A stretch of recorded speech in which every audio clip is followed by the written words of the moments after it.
Okay, hello everyone. Welcome back to part 3 of this painting process here. I hope you're having a nice day. Today is Saturday, February 15th, and I'm hoping that I might be able to finish up or get very close to finishing this, this painting. That's going to be part of my illustration portfolio, which is kind of a new direction with part of my painting practice. I think if you're new to this project or this live stream series, this is a painting that's going to be part of a submission to Wizards of the Coast. It's the company that creates Magic the Gathering. It's a card game I really like to play. And I've been playing the game for I think at least 10 years now, and it's always been kind of a dream to make artwork for the game, and I applied once back in 2016 I think, so almost 10 years ago, and I've been thinking about it over the last year and decided, why don't I try to reapply and make some new illustration based artwork for my submission. So that's what we're looking at here. If I had to guess, I think I've probably spent maybe, I don't know, close to 8 hours on this painting so far.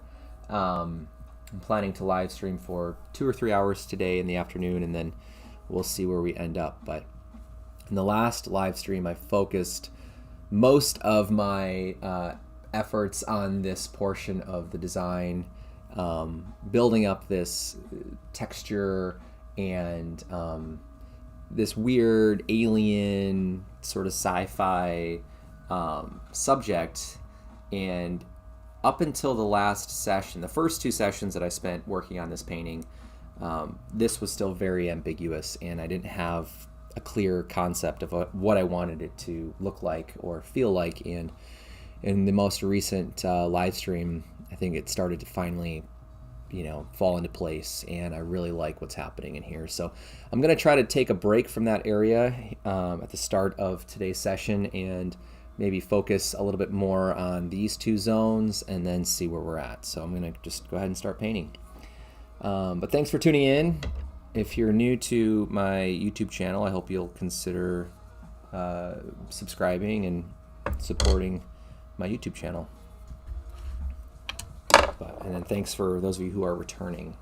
If you have any questions or comments on the process or this painting, feel free to add those in the chat, which I have pulled up off to the side, so I should be able to respond to things as they trickle in. But let's go ahead and get started. I think I'm going to focus here and try to make this feel a little bit more like a dusk, early evening time of day. So I'm going to grab ultramarine blue, a little bit of phthalo blue, and some of my raw umber, and we're going to darken the top of the sky there and hopefully make it feel a little bit more like that time of day. I've been thinking, now that I've started live streaming and just taking my YouTube channel and my videos a lot more seriously this year, I've been thinking about investing in another camera. Right now, everything that I've been posting over the last year or maybe even 2 years has been filmed with my phone, which is a really good tool, and it's nice that it connects pretty easily to my computer for live streaming like this. But it would also be nice if I could show a second window, a video of my palette, and that way, if you're an artist or you want to learn more about my painting process, you could see some of those details while I'm mixing up my colors. So we'll see. It's an idea that I've been thinking about. I might save up and invest in another camera. I have a DSLR camera, but it doesn't have an option to connect directly to my my desktop computer, so I don't think I can actually use it as a live streaming camera. Just move things a little bit closer here. hopefully the camera doesn't focus on my hand as much. Maybe if I move this over here, that should help.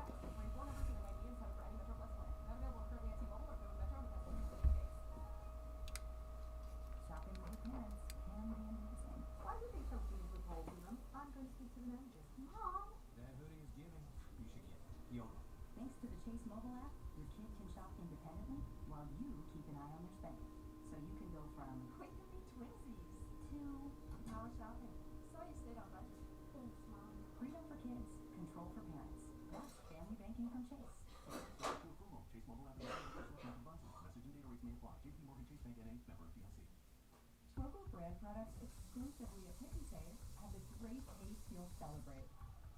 That's why over 40 million people choose Kroger brand products, making them a true crowd pleaser. And with quality guaranteed, you'll love your choice or get your money back. Score Kroger brand products. Well, when I sit back and I'm looking at the cloud against the sky, now the value of both of those areas are really similar, and it's almost like the clouds are like optically blending into the color of the sky, and I'm afraid it's going to end up looking like one giant shape or mass. But I want to try something. If I soften this edge, that might help with some of the atmospheric perspective in the painting and make it feel like this is really far off in the distance. Something I talk about when I'm teaching, especially with plein air outdoor landscape painting, is the phenomenon of atmospheric perspective and how that informs contrast with information that's very far away in like the background depth of our paintings. And one of the like common rules of thought is that as things recede back in space, we're seeing the subject through layers and layers and layers of particulate in the atmosphere, and the light waves that are traveling through the atmosphere are being refracted and splitting in different directions. And what that ends up doing to the contrasts is it compresses a lot of the contrast. So whether we're thinking about value or chroma, value, if you're not a painter or familiar with the term, is the relative lightness or darkness of a color in our painting. So hang on, let me just grab a visual aid real quick for this.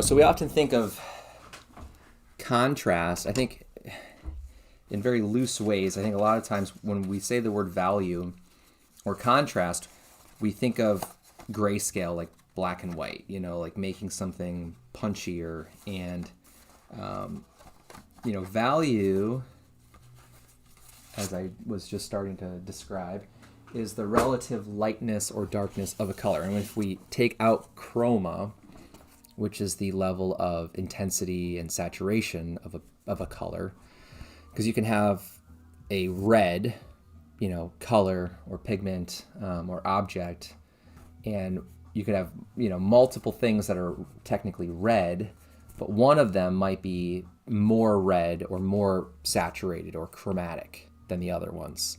That doesn't mean the other ones aren't a red hue. It just means that they're not as intense in terms of their chroma. So that's an idea about contrast, where we talk about the relationship of like high or low in terms of chroma could be the intensity of the color, right? So when I think about things in the foreground, let me back up the camera here. Like in this painting, in my mind, because this is all invented, I have to kind of lean on and remember these rules of observational painting, right? So things that are closer to us should have a greater contrast in chroma, but also in value, right? Because everything that's far off in the distance, we're seeing that from very, very far away, and the contrast will be compressed, right? So even though the landscape along the horizon here is darker than the sky, I'm trying to be very careful not to make the value between, or the value difference between this shape and these smaller shapes as extreme as the values between the brights and the darks in this information. Right? It's a very general, simplified, not rule, but like guideline in terms of conveying atmosphere and space and depth between our foreground, middle ground, and background information.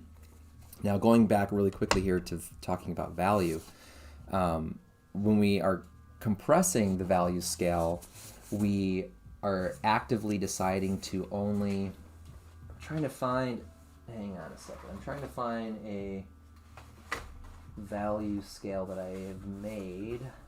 I have a ton of them, but they're always in different places. So here's an example of a value scale that's homemade, and this isn't perfect, but we can see the range between pure white out of a tube of titanium white and pure black, this was a mixed middle achromatic or neutral dark black. So you can buy black paint, but if you make your own, I think that's a lot more useful when you're studying color theory.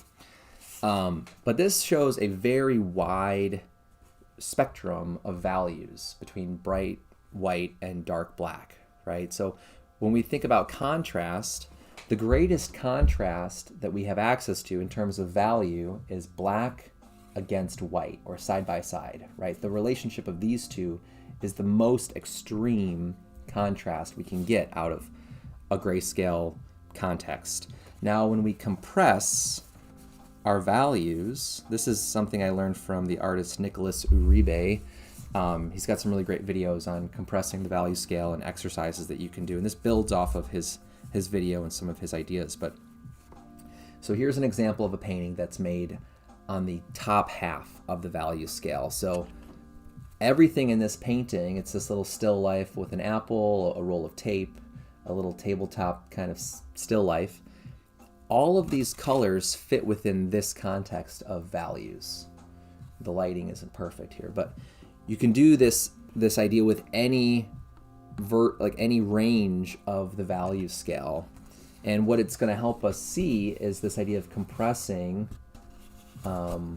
our contrasts to have images and paintings that feel more atmospheric, they feel more nuanced and subtle, and yet they can still read and describe the information. So we have a high key and a low key painting of the same subject. Both of these were painted from observation, sitting in front of my coffee table, but this is an example of value and contrast and compressing our values. So where this comes into play in this painting that I'm working on is I'm thinking about contrasts with information in the farthest point of the painting, right? So what I have to be mindful of is thinking about the relationship between two subjects, and everything is relative when we talk about painting. So in this image, the one caveat for this rule or this guideline is with the sunset context here, there is going to be a vibrant, warm intensity that we wouldn't have if it was an overcast lighting kind of condition. So that's the one area of this painting that's giving me a bit of trouble, is figuring out, well, how do I want to convey this like cast directional light that's hitting the reflection of the water and creating this warm atmospheric glow way off along the horizon line, because in my head, when I look at this image, what I'm trying to convey is this valley between waterfalls that leads us through towards the horizon line. Like, this is all more waterfalls that are farther away, kind of down this valley. But I'm trying to convey this idea that out of the frame, we have the setting sun that's, moving downward, but before it hits that twilight zone, we're catching a lot of directional light coming from the left side, and it's raking across the surface of the water.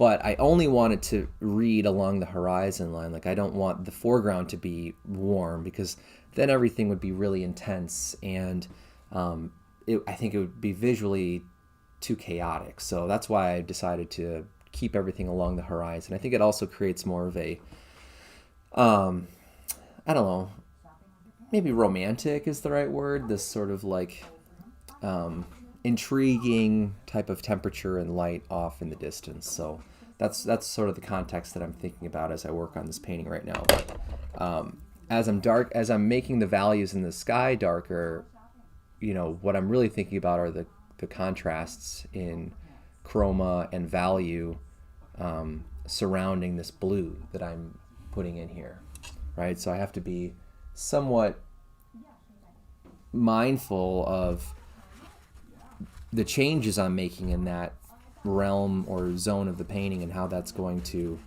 relate to the other corners of the design and of the painting. But you know, the one reason I decided that this area had to change is because when I'm looking at the painting from a distance, a lot of this color that's in the sky repeats in other areas. Even in this cropped view right now, we can see that orange peachy color on the water, and to me it's creating a confusing sense of repetition. You know, like I don't think that we should be seeing that same color more than once. You know, I think the colors in the sky should be mostly just in the sky. And it's going to be a subtle difference, but I want to try and create a little bit more separation in some of these colors. Now, I have not looked at any photo references for this painting as I've been working on this. So everything is just from memory and imagination. So when I'm putting things in, I'm kind of asking myself, does this feel convincing, or does this relate to how I would have remembered a similar type of space? I'm going to try to bring in a little bit more green in this part of the sky, which hopefully will help create more of a convincing sunset type of sky here.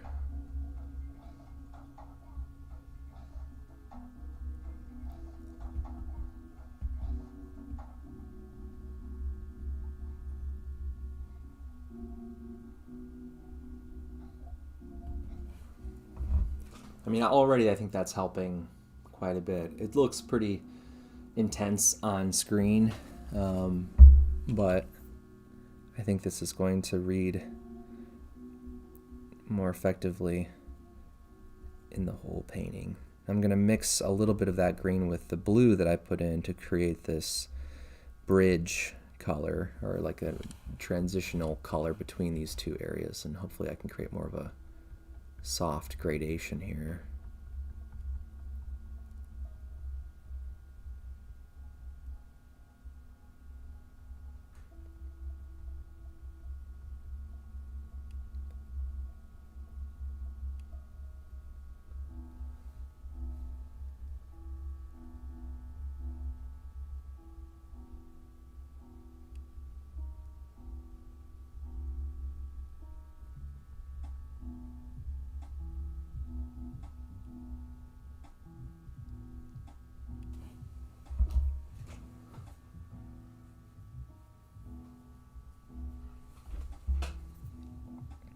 Can mix in a little bit more blue, make this darker.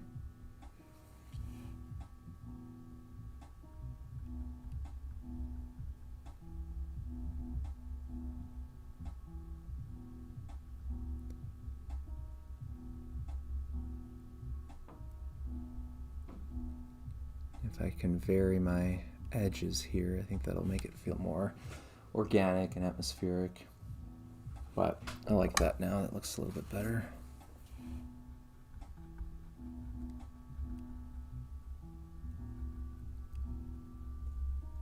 Soften everything.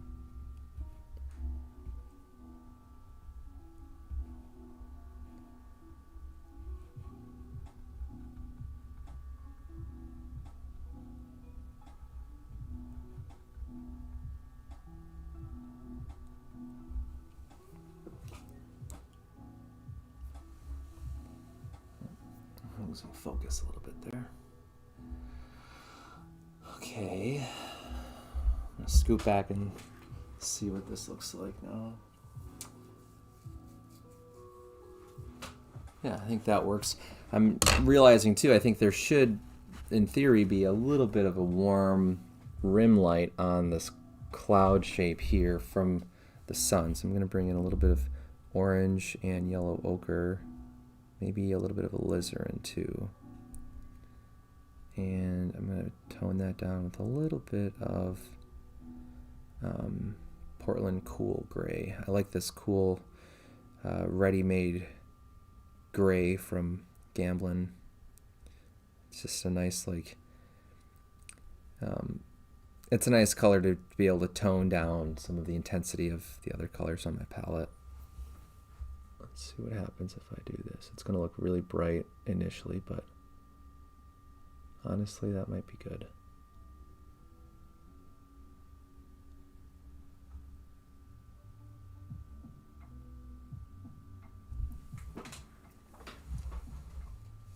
And it's probably too bright.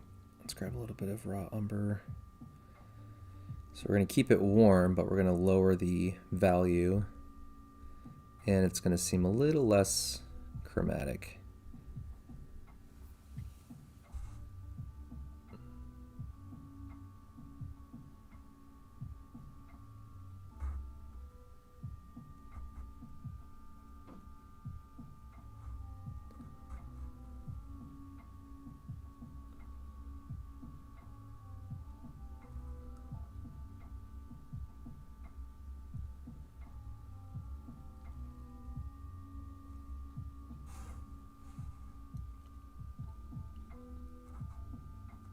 Trying to vary some of these marks so it feels more organic.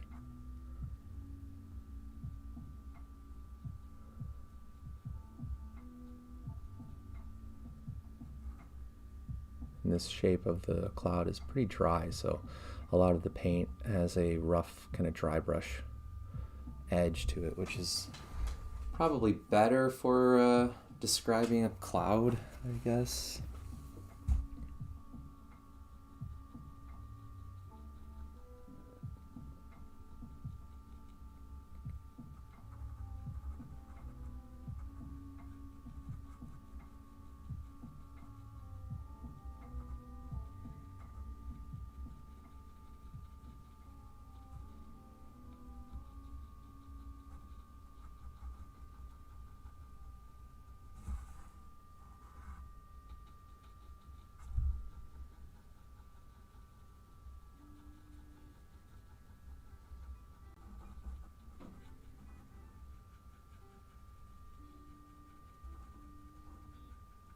Basically just scumbling here, or doing a sfumato technique, I believe is what the Renaissance term would be. This is a technique that Da Vinci would often use to create these really atmospheric, volumetric paintings. His portraits have this like thin, organic layering of paint. And it's a really good way if you're learning how to paint. It's a good way to practice controlling the surface of your painting, because you're not working with as much paint. And with oils, a lot of times people will say they've tried oils, but the painting got really muddy and it was hard to kind of control the image, and usually it's because they're using too much paint.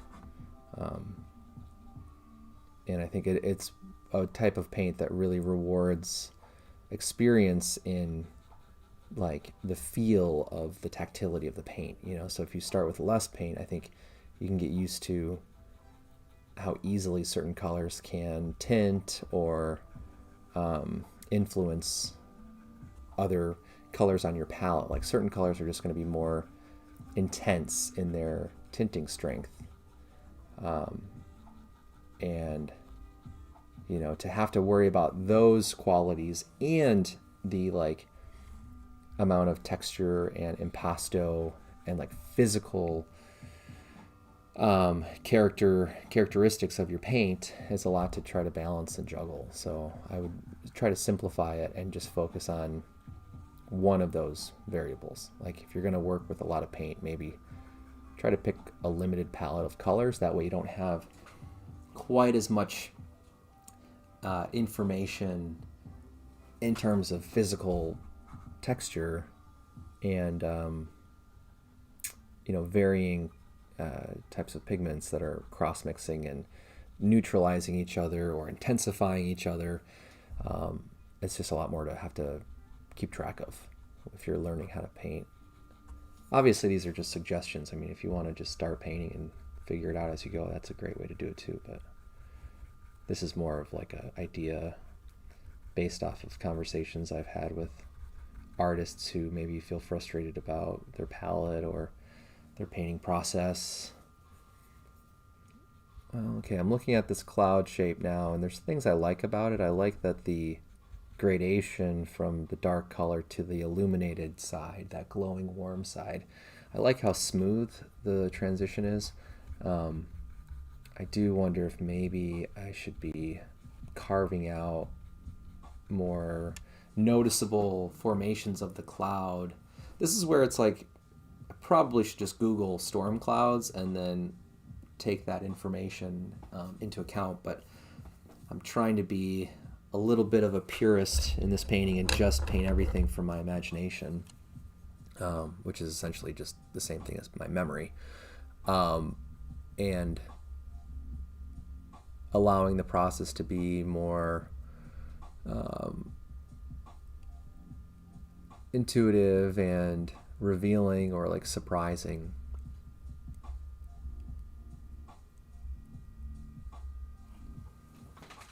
Just sneezed.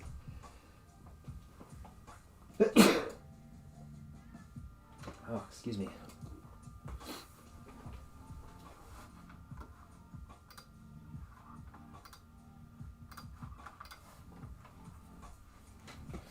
But I don't know. I mean, I'm looking at the sky thinking maybe it's too colorful. It's too chromatic and saturated. It's competing with the foreground. Maybe if I just blend in more of this green, that might help. Like get rid of some of this yellowish green color.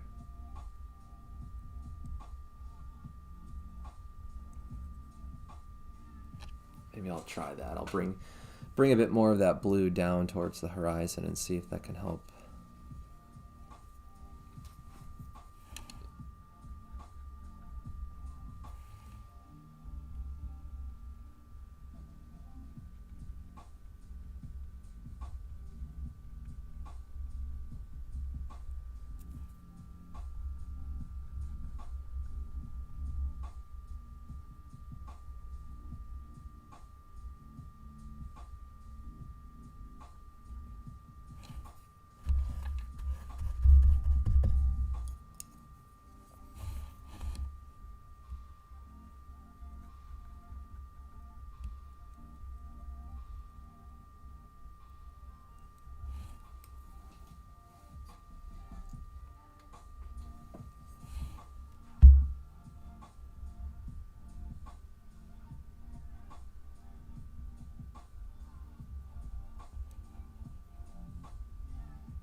I think this is the third time I've been painting the sky now. And hopefully this is the last time. But who knows? I could have to try a few other ideas before it feels right. You never know.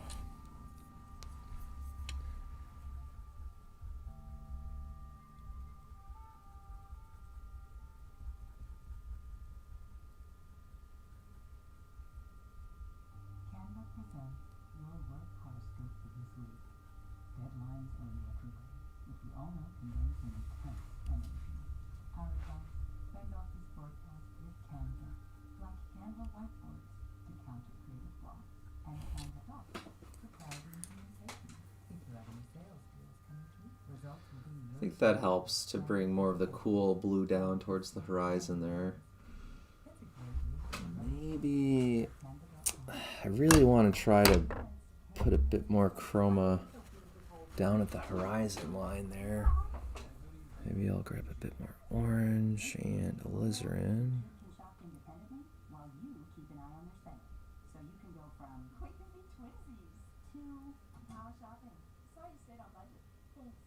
Freedom for kids, control for parents.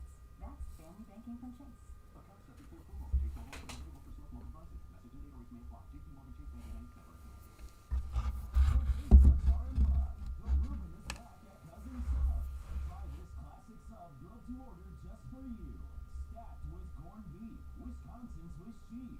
Sauerkraut topped with Thousand Island dressing and served on rye bread. And our delicious mint shake is back. Both the Reuben and mint shake can be ordered via the Cousins app or online for a limited time only. Cousins Subs. We believe in better.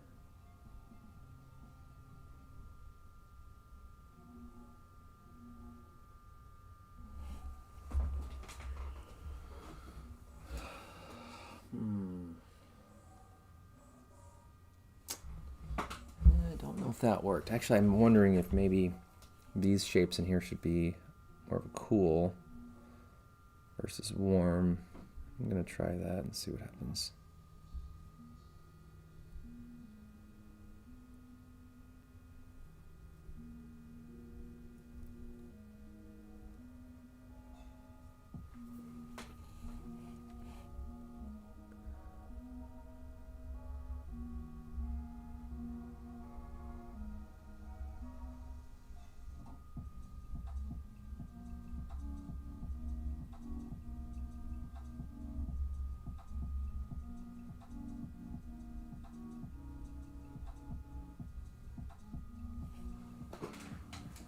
Yeah, I think that makes more sense, actually, to make those cooler or more neutral at least. Maybe we'll grab a little bit more phthalo blue.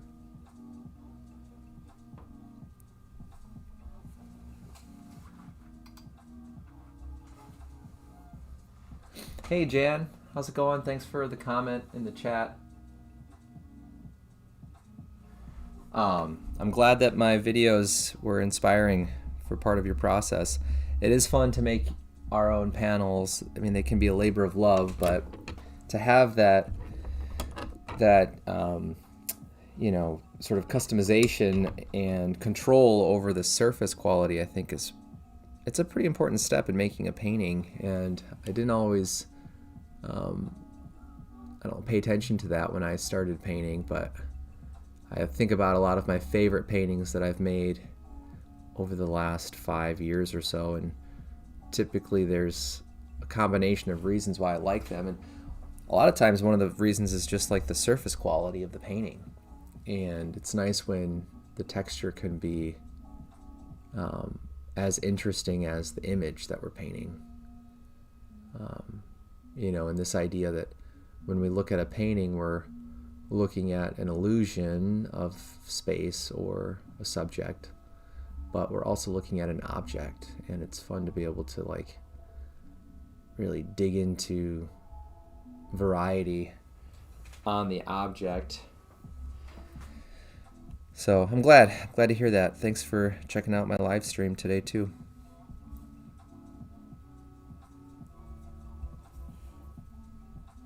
I've got kind of a crazy illustration painting I'm working on here.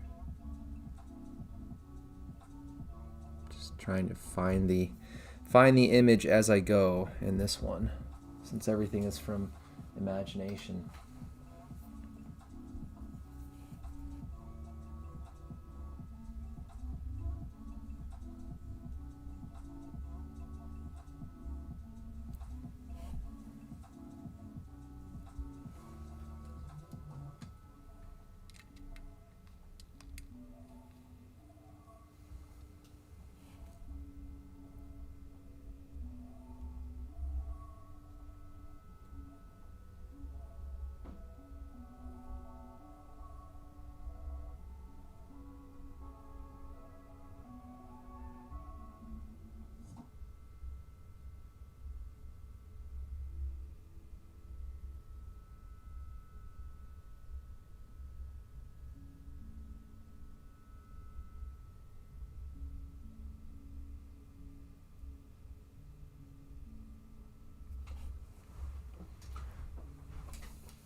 like how this is going now. I feel like that top left corner is starting to feel a little bit more connected to the rest of the painting. So I'm happy about that.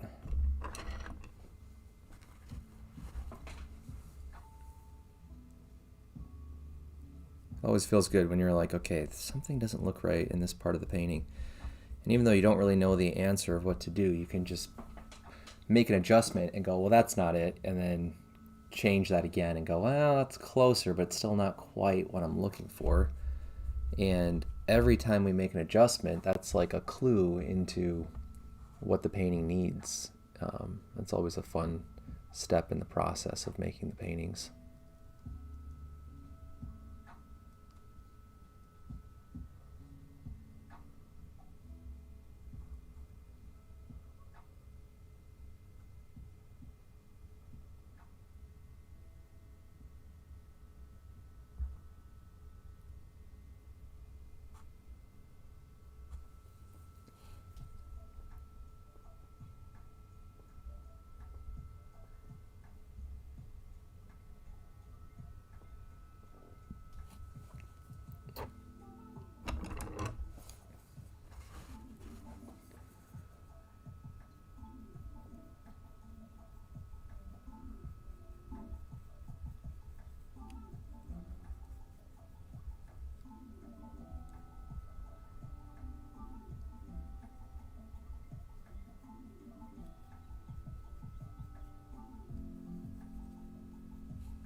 brand products exclusively at Pick and Save, and the great taste you'll celebrate. That's why over 40 million people choose Kroger brand products, making them a true crowd pleaser. And with quality guaranteed, you'll love your choice or get your money back. Score Kroger brand products with savings you can cheer for and great taste you can't resist. fresh for everyone.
I feel like it would be interesting if there was a similar type of object like this, maybe floating off in the distance back here somewhere. I'm going to try to make a second one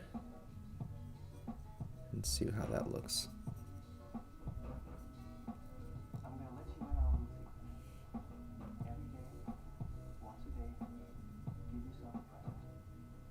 Don't plan it, don't wait for it, just let it happen.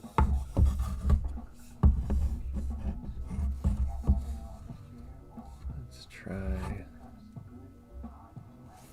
trying to think of like where to place it, because you know, this is a pretty strong anchor point here, and then we have this diagonal here. It's like, what would be a good placement? Maybe somewhere like there, kind of up higher. Let's try that and see how that looks.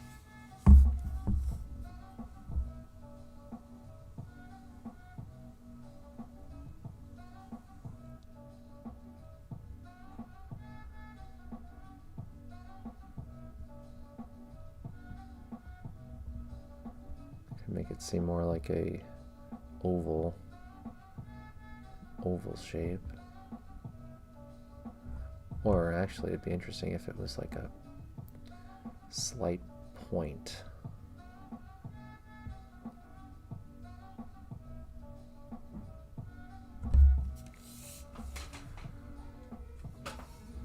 pretty cool. Maybe I'll bring a little bit of alizarin in there just to make it seem warm. Tiny little bit of cadmium red.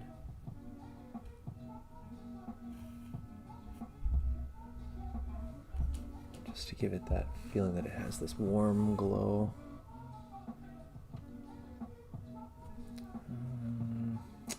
It's a little too bright.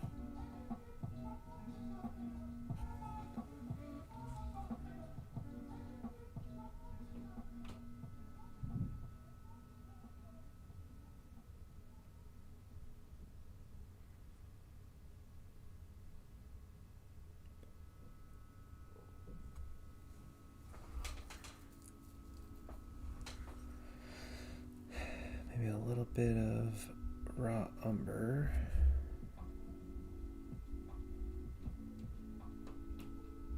In blue.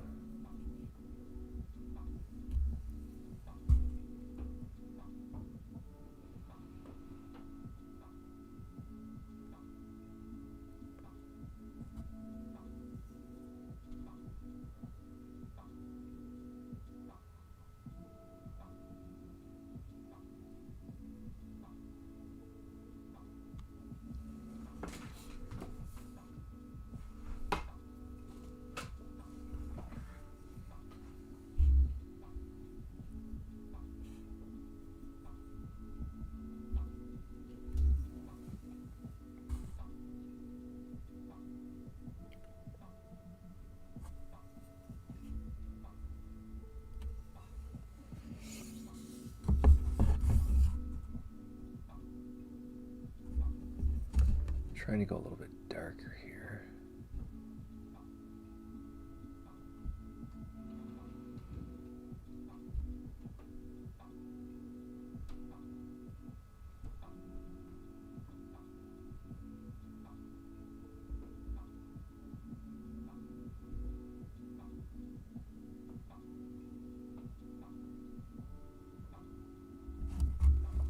Oop. Trying to pull the painting off. It's super subtle. Probably can go darker actually. Let's try darker blue.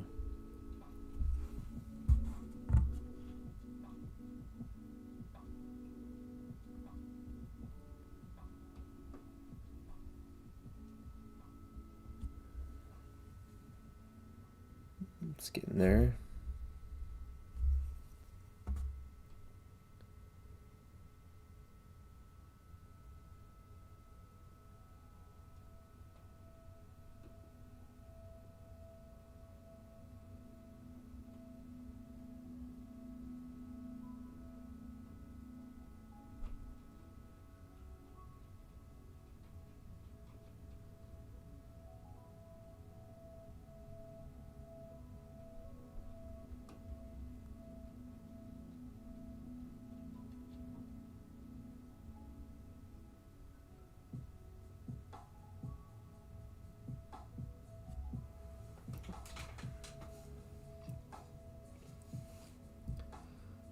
Okay, that looks pretty good. Maybe I'll do one or two other smaller ones that are farther away, kind of like hot air balloons, sort of.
looks pretty good.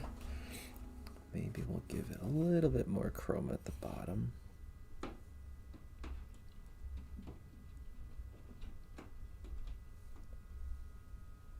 You might find purpose in a forest or on a mountain, in an aircraft hangar, or at a secure, undisclosed location, or just beyond where you are right now. With over 500 Army civilian careers to choose from, find your next level at armyciviliancareers.com. All set for your flight? Yup, I've got everything I need. Eyeglass, neck pillow, T-Mobile, headphones. Wait, T-Mobile? You bet. Free in-flight Wi-Fi. 15% off all Hilton brands. I'll never go anywhere without T-Mobile. Same goes from a water bottle, chewing gum, nail clippers. Okay, I'm gonna leave you to it. Find out how you can experience travel better at T-Mobile.com/travel. Qualifying plan required. Wi-Fi were available on select. Yeah, it looks good. I like that. Discount terms and conditions apply. Kroger brand products Wonder if I should soften that sky a little bit though. That's why over 40 Between our orange and green layers there. crowd pleaser. And with quality guaranteed, you'll love your choice or get your money back. Score Kroger brand products with savings you can cheer for and great taste you can't resist. You can say fresh for everyone.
Okay.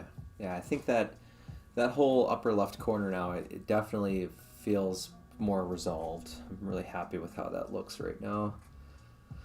Could probably even make the left side of the raking light a little bit more vibrant, so I might try that real quick and just see how that changes the painting.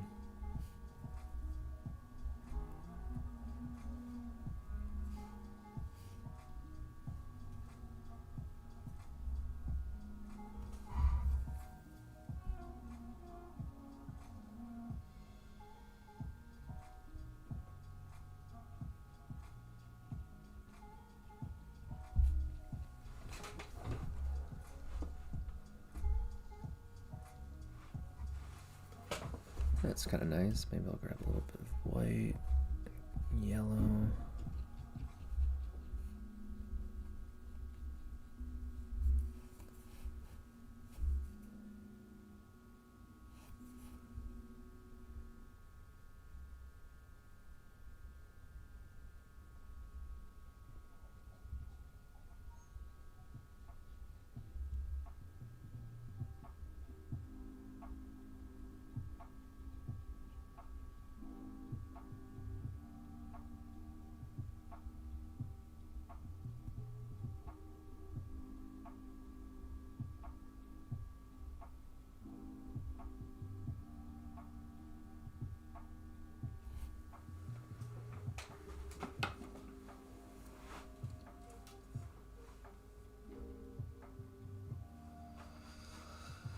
Okay, yeah, I think that definitely helps.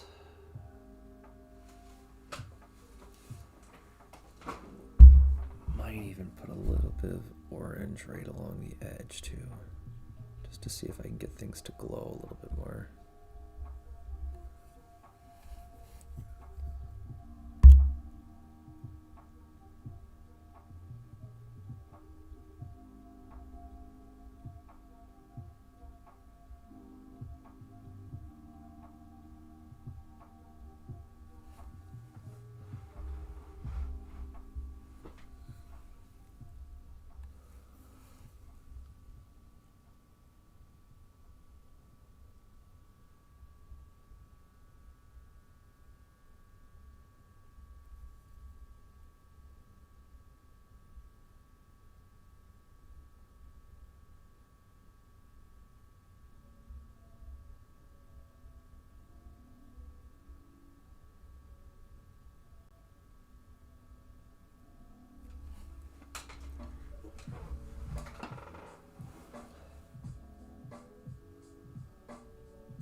Yep, I think that definitely works.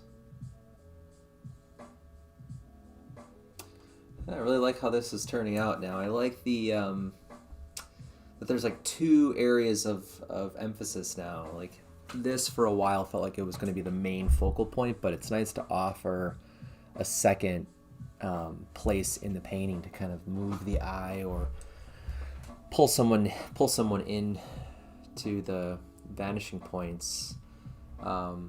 Yeah, I like where this is at in that area. I'm going to take a really quick break. I'll leave the live stream going here, but I do have to run to the restroom. So we will be back in a few minutes.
All right, and we're back.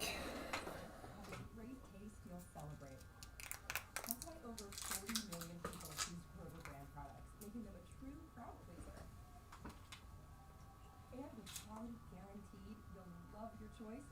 your money back. For Kroger brand products with savings you can choose for and great taste you can't resist. Okay. Fresh for everyone. All right, I'm going to move my attention back towards this area for a while and just keep pushing the painting around. I'm looking at this area right here, thinking maybe I can make this glow a little bit more effective. I darken around the orange circle there. I'm going to try to move the camera closer. So bear with me here. Oops.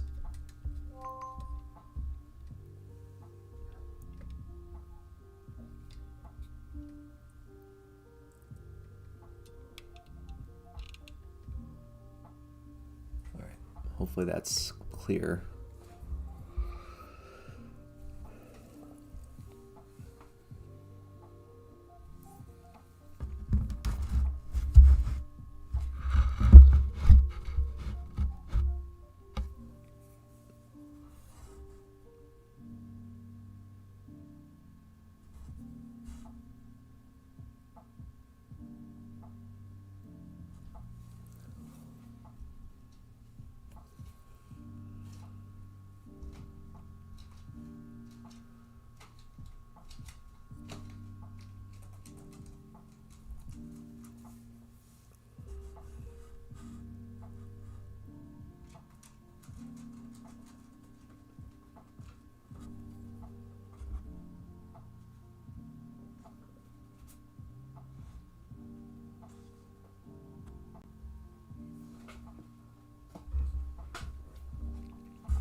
Other news, I do want to just take a quick second and plug my solo show that's coming down after today at Kim Storage Gallery in Milwaukee.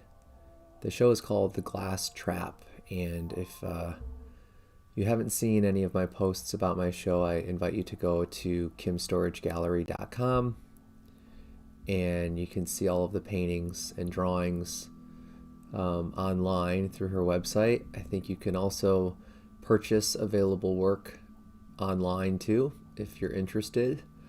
There's a big range in size and size and price. Most of the work is framed in handmade custom frames that I build. But if you have time, check out the gallery website. Typically after a show, some of the work stays in the gallery and some of the work returns to the artist's collection. I don't know what the plan is once everything comes down, like what will still be available at the gallery, but keep an eye on her website, and if you have any questions, let me know. It's been a really exciting experience getting to share that body of work in Milwaukee to kick off this year was really awesome. I feel lucky for the opportunity. And I'm excited for future opportunities with Kim in the gallery. And if you're ever in Milwaukee, definitely stop into the Marshall building in the Third Ward district, which is a pretty artsy district. So if you're into galleries and artist studios, definitely make an effort to go over to the Third Ward area, and you'll get to see a lot of incredible artwork all in one place. But yeah, check out the show online if you're not local to Milwaukee.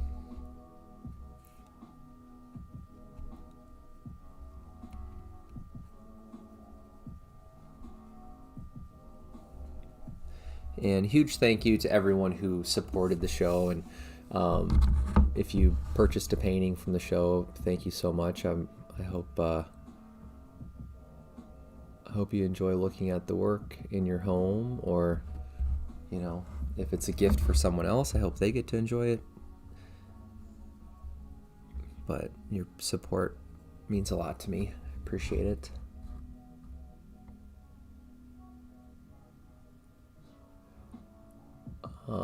And if you're not maybe interested in the artwork in my solo show, check out my website. I have an online shop that will be reopening on March 1st. And I'm preparing some new listings for the shop update. So, stay tuned for that. If you're not on my email list, please join my email list. You can do so on my website. It's free, it's easy. I try really hard not to spam everyone's inboxes, so you don't have to worry about getting 1,000 emails from me a week or a day. I average about 1 email a month, maybe once every 2 months, I think is probably a bit more accurate. But if you want to be alerted when my shop update happens, that's what I would recommend, is to make sure that you're on my email list. Also, I'll be sending a coupon code for 5% off orders in my online shop, but the only people that will get that code are email list subscribers. So it's another perk to being on the email list.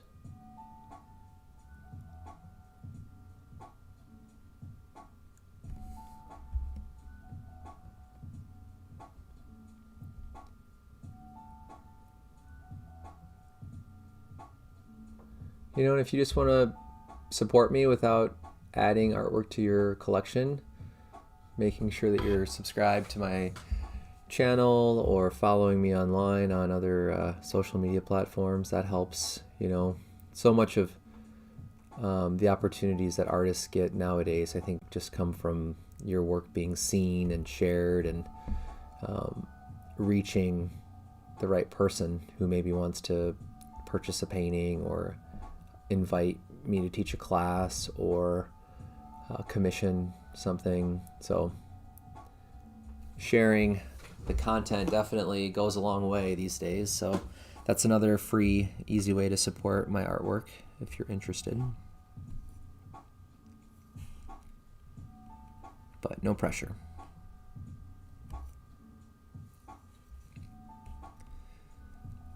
I like this part of the painting, this little egg shape up here. Trying to kind of decide or figure out as I go what the shapes and colors and overall feeling of this part of the painting is going to be. And when I started this painting, I had put in a bunch of details in this part of the object, but pretty quickly decided it wasn't really working very well, or it looked too busy. But I'm hoping now that the area has other information with these green tentacle web, kind of portal egg shapes, that it'll all fit together pretty smoothly now, but time will tell. Trying to bring in a little bit more phthalo green and phthalo blue to give this kind of a cool temperature of a glowing effect. I think that's going to work well with the orange glow that's in here.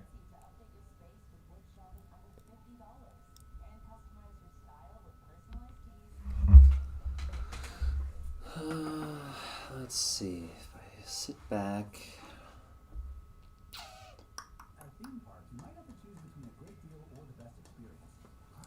It's just so hard to tell sometimes, like, if something is really working well. Let me blend this out a little bit. All set for your flight? Yep, I've got everything I need. iPads, next pillow, T-Mobile, headphones, T-Mobile, you bet. It's like if all of this is soft, All 50 brands. I'll never go then Same goes from a water bottle. maybe that'll give this more of a mysterious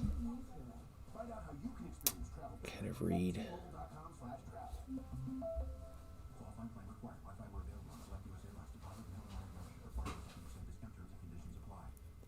Geico makes it easy to get affordable renter's insurance in as little as 90 seconds.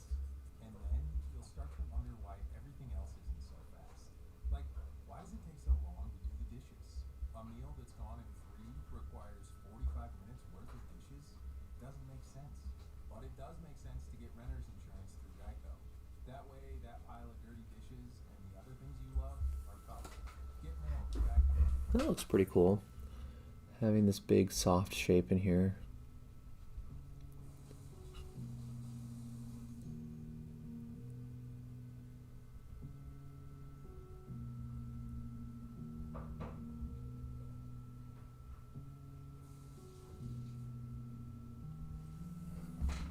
Yeah, I think that works. That looks a lot better. I'm gonna make it a little bit more saturated. Some of the phthalo colors here. That's a little too dark.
Blend that out a little bit just to soften this.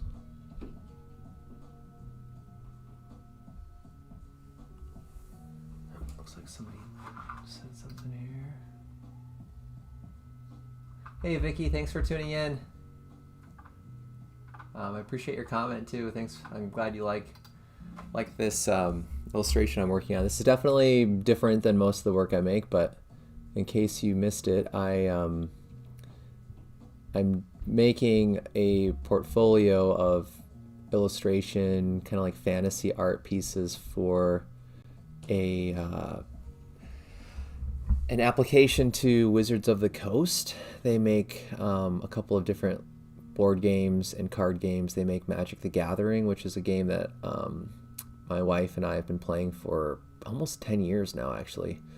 And ever since I started playing the game, I've always wanted to try to apply to make artwork for a card. It's like a side quest life goal that I have, and I have time this winter, and their application window is currently open, so I thought, why don't I try to make 3 or 4 different pieces and apply and see what happens. So that's what this is for. But it's fun. It feels good to get back into this way of painting, this like very glaze heavy, very gradual way of painting. And to paint from imagination is always fun. So thanks for being here. Thanks for tuning in. I'll probably keep working for another hour and a half or so. We'll see. I mean, if I'm really driving well with the process, I might paint even longer, but I don't want to make any promises. Just gonna move this a little bit. But here's the full composition. So the theme of this illustration or this card is island. It's a land type card. So in the game they have 5 different land types. You have island, mountain, forest, swamp, and plains.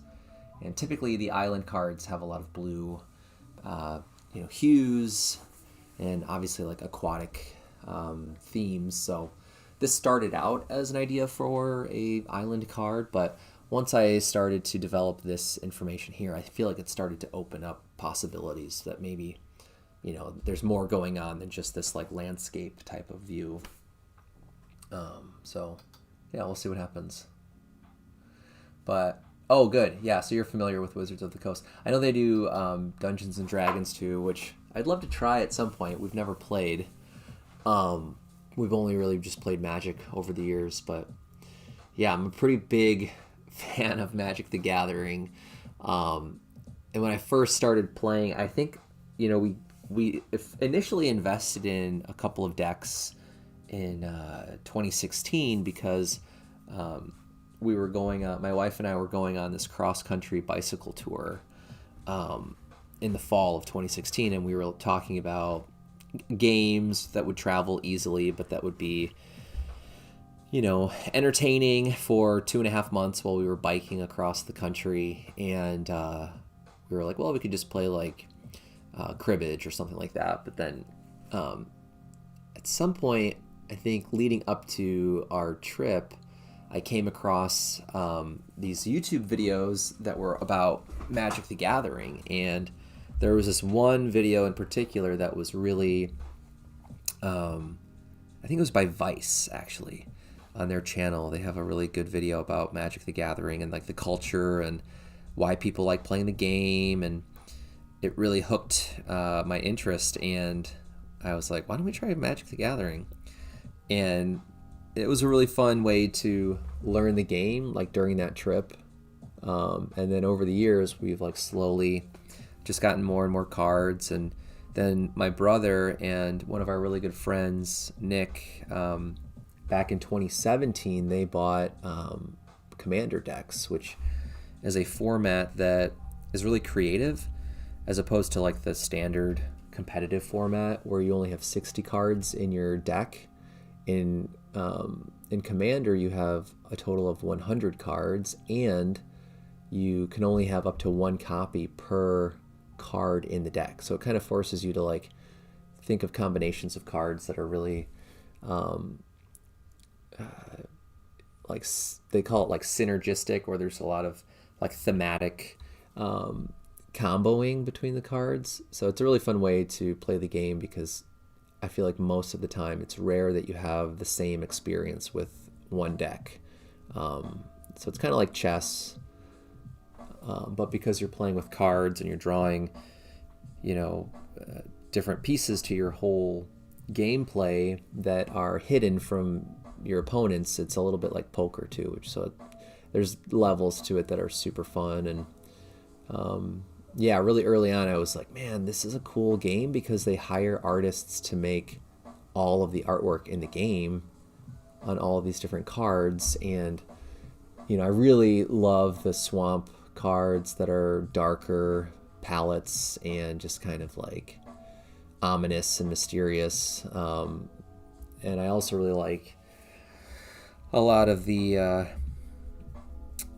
some of like the island and like spell cards have some really cool artwork on them too. And this is definitely stretching my process and my imagination to work on stuff like this, because I typically am more of an observational painter, and just I'm trying to study the properties of my subject that's in front of me in real life. And I've done a lot of sketching in my sketchbooks, and I've made some paintings that are like really fantastical.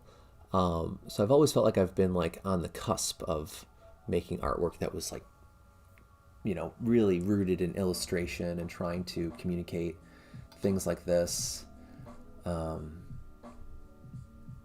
Oh, nice. That's cool that you were playing Catan with some friends. Nice. Yeah, I mean, Magic has been around. I think they've been around now for 30 years or so. I know they started in the early 90s, but it's cool how long they've been, you know, coming up with new cards, and there's like generations of families that play the game now. That was one of the things in that video that inspired me to try out the game. It's funny because in college I had a roommate who played Magic the Gathering, and he invited me a couple of times to play, and now I regret not taking him up on the offer. It would have been fun to learn when I was still in college, but it definitely feels like one of those things, like you just have to be in the right mindset, and it has to be the right time to fall in love with things, you know, and that's definitely how it felt with Magic. But yeah, it's a really fun game. I really like playing it. We played last night, actually. My brother came over and we played 2 games, and he won both of them. It was fun. It was the second game was really fun. It was pretty well balanced and really intense. The first game, he was playing one of my decks. He played 2 of the decks that I've put together yesterday, and one of them is an elf tribal deck, which is pretty, I don't know, it's a pretty popular commander and style of deck, so I think a lot of people have that same type of deck, but it was his second time playing it. The first time he tried to play it a few weeks ago, and it didn't really like connect very well. A lot of the key pieces for the strategy were never played, and I think overall it just was kind of a slow game, and it's not fun if you're just sitting there and everybody else is getting to do stuff and you're waiting, you know, for a couple of cards to be able to open up some opportunities. And yesterday, though, he started the game with this artifact equipment for the commander, the elf commander, that basically made the commander unblockable, and he was attacking us. And every time he attacked with that commander, he would generate a bunch of token elves, and then eventually, if you have 10 or more elves, you can tap them and the commander and deal 10 damage to your opponents, and then you gain 10 life. And I don't even know if he actually activated that ability. I think he was able to just make the commander so powerful that, like, I got killed when he attacked me with the commander. But yeah, it was a really fun night. Lorcana or Lorcana cards. I'm not sure what those are. I'll have to look those up. But yeah, you know, I don't know. I debated for a while, like, do I even talk about this, like, little side quest thing, or like share the artwork that I'm making for the portfolio? And it's so different than most of my other work, and not that I don't have underlying, like I said, fantastical themes and other paintings, but it just adds another like realm of difference to my overall portfolio. And I think I'm just finally starting to feel comfortable being like, you know, I like a lot of different stuff, and I like a lot of different types of painting, and I want to explore all these different types of painting. And I talked about this a little bit in one of the other live streams for this painting over the last couple of days. This idea that, like, whatever I'm doing in this painting is probably going to influence what I'll try in plein air or in other studio work. And I think that's a good thing. You know, I think that keeps a lot of the possibility open as an artist, right? And so I appreciate you saying that that's That's a good thing. And to share, to also have that reinforcement of like, yeah, you should share it and bring people into that part of the process and those goals. So I'm glad I'm doing this. The other thing that is kind of scary is like, what if it doesn't work out? What if I don't get accepted or they don't hire me to make any of the artwork? It's like another public moment of, failure. It feels like that kind of. And then I thought about it more and I'm like, there's a lot of stuff that I've made that I wish I would have just shared the process of during like the making of the artwork, as opposed to making stuff like off camera and not posting about it or not sharing it with friends. And then, retroactively going back and being like, oh, by the way, for the last 6 months, I've been doing this. And, I think it's nice to feel like it's okay to just let people in while you're figuring things out still. I think part of this is coming out of being used to seeing things online that are so polished and like, especially for artists, like having a concise portfolio and a really easy to understand artist statement and process, and just, making everything like just easier to digest. Like I think there's a good side to that process, and like for yourself being mindful of like, what is it I'm trying to do with my work and my voice and my time. Like I think there's something to that is really important. But there's also, I think, the flip side where for me it's like if I'm too boxed in, then I feel like I don't love the process as much, or if I feel like I can't post or talk about my other passions, even if they're still painting related like this, I feel like, well, I'm missing this conversation like we're having right now. Let me see what you put in here. Slate colors only.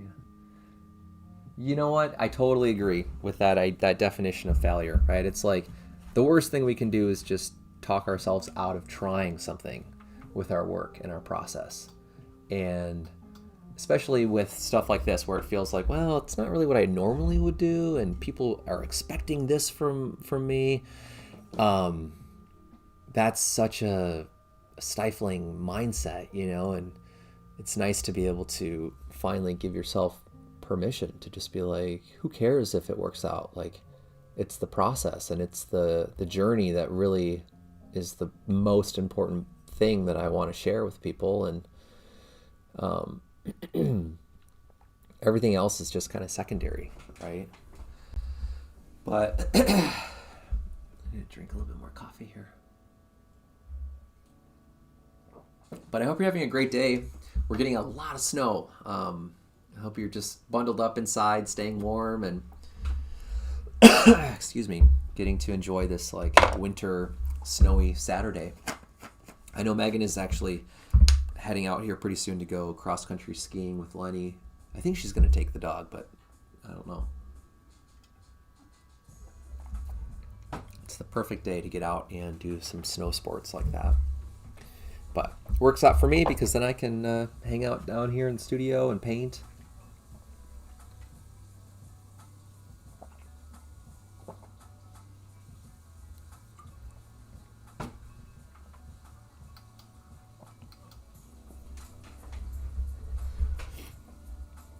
I'm looking at this and I just can't decide if I like this thick border of that ochre gold color around the red. I think I like these areas where it's suggested a bit more and there's like that broken contour idea. So I might try to blend out some of those gold moments or pull some of the warm interior color up to that edge.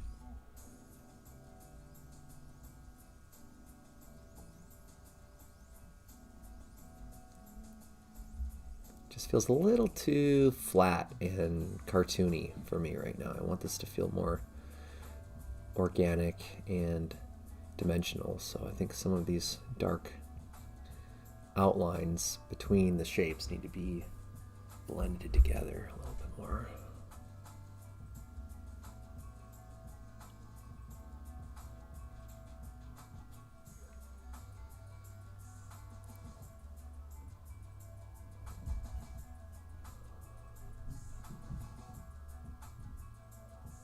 It also feels good to work on primed paper again. I've always loved painting on paper as opposed to wood or like a type of canvas. And this is made with or on top of a mounted and spray fixed and then sealed drawing on Bristol paper, and archival Bristol paper that I have. I like the Bristol board paper that's really smooth. That's like, I think it's like the 300 level Strathmore Bristol paper. Because it's such a smooth surface, it's really easy to erase the line work and then keep drawing. It's almost like you're working on like a dry erase board where you've got this super smooth surface and you can get all the way back down to the color of the paper. Pretty much. I mean, maybe not perfectly blank white paper, but pretty close. So it just feels very limitless when you're drawing and you're figuring out an idea. You can just keep erasing and redrawing and correcting things. But this other Bristol paper that I have, actually I have the pad right here, is their 500 series Bristol paper. And it's similar. It says vellum surface. It's not quite as smooth as the other paper. I mean, probably can't tell. There's a little bit of a tooth to it, but it's like a hot press type of paper, so it's pretty smooth. But I like it because it's archival and acid-free and cotton. So it's been fun to draw on this surface, and then once I have the drawing figured out, I will spray fix it with like a, I think, Krylon fixative. And then once that's dry, then I do like 2 coats of matte medium from Golden, and well, actually, first I glue it to a board, and then I do the matte medium on top of the paper. Yeah, actually, I was able to get a lot more of that River Point paper. I guess they, I think they might sell it through some distributors online or companies that you can maybe call to order the paper, but I emailed the paper department at UW Stevens Point because I remember that's the like collaborator that we had with the art department, and I emailed them and said, hey, I'll be in Stevens Point in a few months for a workshop that I was doing, and I was able to go and pick up a stack of paper, and it was pretty affordable. I think I got like, I don't remember the number of sheets, but I walked out of there with a box of paper that was about this thick, and each sheet is 20 inches by 30 inches, and I think I paid like $70 for that giant stack of paper. So it was probably like 40 sheets of paper or so, if I had to guess. Maybe less than that. I don't know. It's hard to say. The paper's pretty thick. But oops, someone's here. Wonder what's going on. I think I might go and just check the door real quick. And I'm expecting a package sometime soon. So I wonder if that might be a delivery for me. I'll be right back.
I haven't seen his paintings for a few years.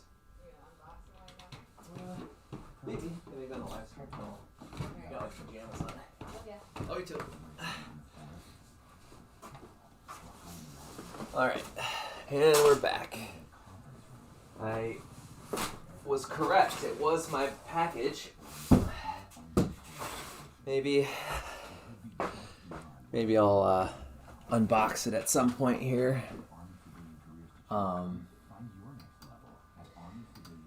yeah, I'm just checking the chat here. Yeah, it's a pretty good paper. I really like it a lot. It's the thing I don't like about it, I would say though, is that if I'm drawing and I have to erase or blend something, it is a pretty like pulpy surface, and sometimes it starts to rub off some of the fibers of the paper. I have to catch my breath here. But yeah, I just grabbed this package. Maybe I'll do a quick little unboxing here. Can show some of this process. I am wearing like pajamas today since I'm just inside. But you know what? Who cares? Let's see. Grab a pair of scissors.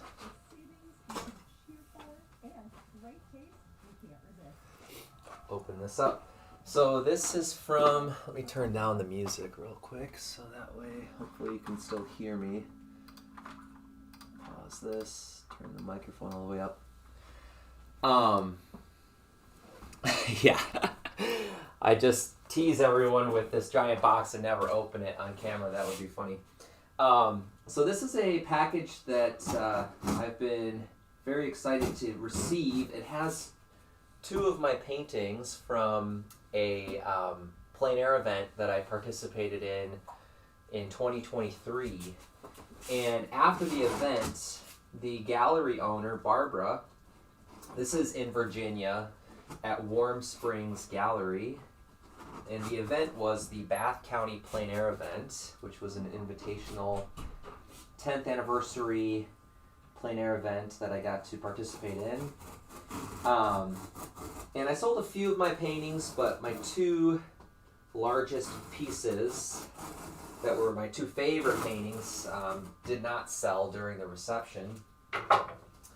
And she had this like ongoing tradition policy of keeping 2 of your paintings after the festival for a year, and maybe finding homes for them, you know, later on.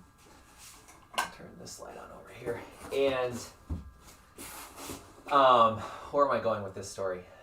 So my 2 favorite paintings were the ones that she picked, and one of them actually is the cover for my last zine that I have produced. So for those of you who are unfamiliar with my plein air zines, I've produced 3 of these books. This is the biggest and most thorough of the 3 zines. It's the last one that I made.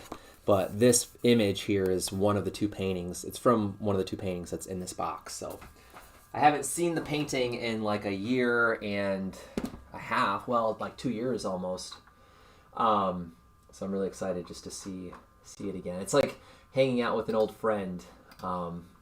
But let's take a look. And then the other painting, which you'll see here in a moment, is this big square, kind of like parking lot architectural scene. But she did a good job wrapping everything. Apparently she's closing or retiring, and I think she's talking about maybe selling the gallery or the building, and that's why she shipped back the paintings. So here's the first one, kind of all wrapped up. Let me unwrap it real quick. I do have another little can light here. I was not prepared to be on camera today, so that's why I'm wearing my comfy clothes. But I really like these 2 paintings, so selfishly I'm not that unhappy to have them again. But I'll probably reach out to some of the galleries that I have and see if maybe they could be taken to one of the galleries.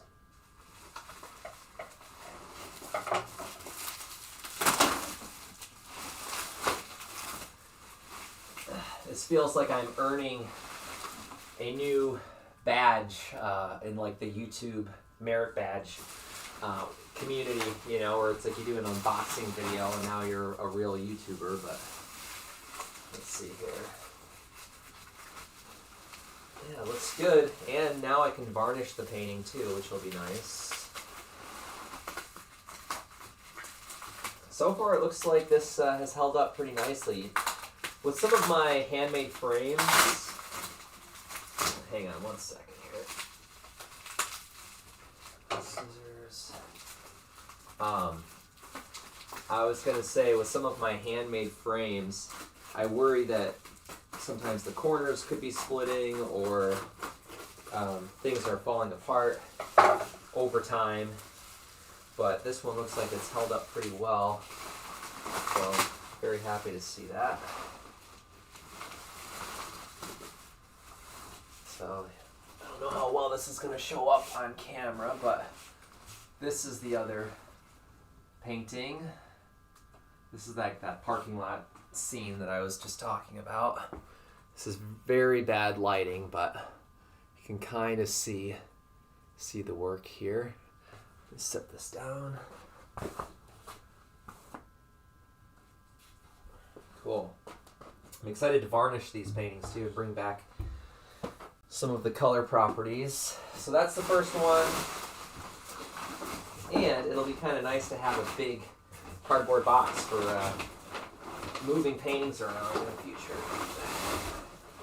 Alright, and then this is the tree one.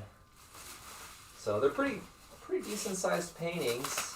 I think that one is 20, maybe like 20 by 20 or 22 by 22, somewhere in that range.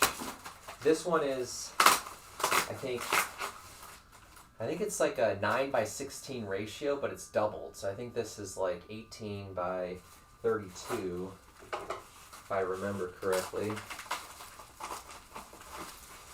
But anyway, you guys are getting to see a little bit more of my studio today.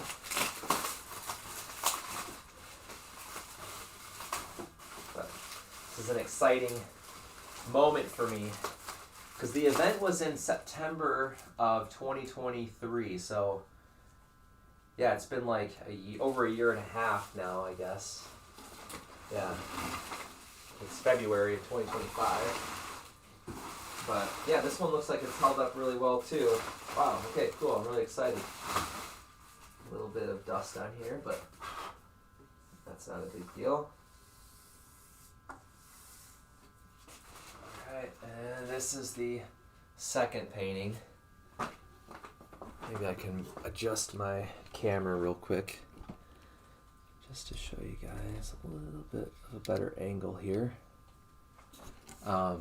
But thanks, Vicky. I'm glad you liked the paintings. Yeah, both of these were some of my favorites from that year, especially. Yeah, maybe not the best lighting still from that angle, but you can at least see the scale of these. If people want to see these up close with better quality images, I do have them in my portfolio on my website. Both of them were like 2 or 3 session paintings during that plein air event. And that was down in Bath County, Virginia. It was a really great time. I had a wonderful experience. But anyway, here are the 2 paintings. Let me hold up the other one real quick and then I'll get back to my illustration. Set this down over here. This. But you can see my messy studio, and this is where Lenny's been sleeping during the week when he comes down and hangs out with me. But yeah, here's a better close-up look at this one. This was one of my favorite things that I got to paint during the event, was that steam coming out of the building there. Because this was a laundry service building for the main resort hotel that they have in Hot Springs. So this painting is called Hot Steam, Hot Springs, Hot Pink, because I don't think you can see it. There's these little plastic tape loops that were tied to some of the telephone poles. I think they were markers for some kind of wiring or construction that had to happen, but there were these like fluorescent pink flags that I thought were really cool. So that's why part of the title is hot pink. But yeah, if you want to see these with better images, definitely check out my portfolio on my website. Cool. All right. It's already been an eventful day. Let's get back to this painting, and we'll work a little bit longer. You can also get a quick peek at a larger 6-foot painting that I'm working on.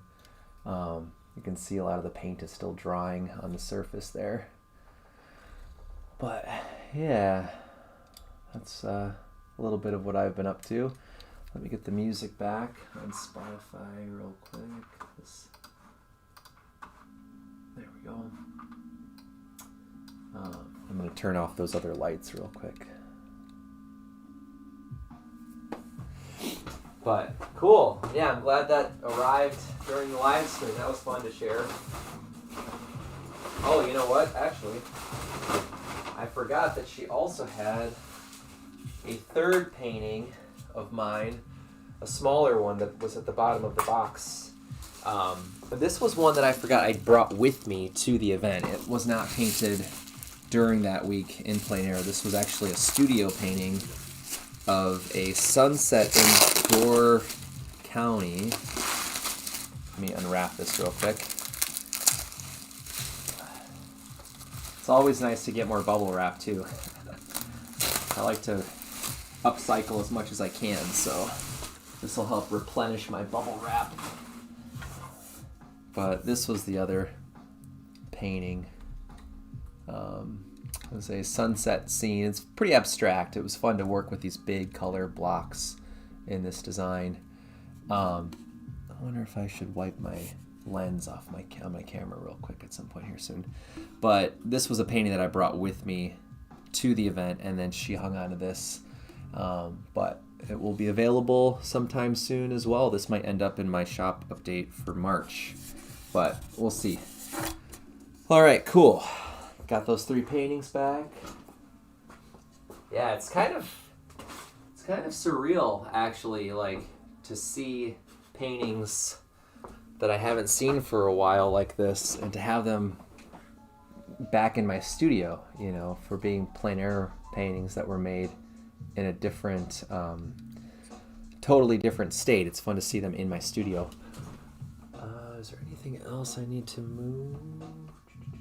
I think we're probably good. I wish I might run and grab a little glass microfiber cloth real quick for my camera lens, but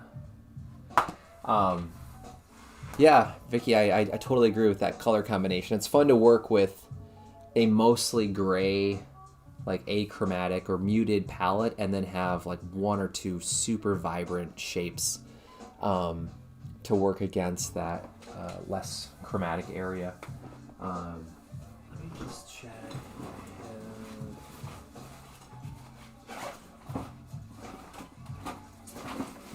I'll be back in a minute after I find one of those little cloths. Back.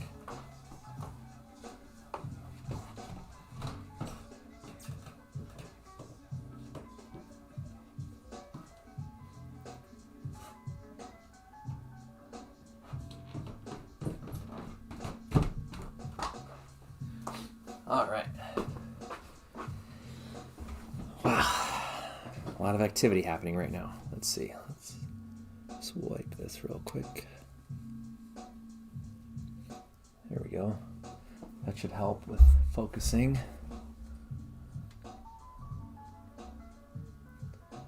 But cool, that was fun.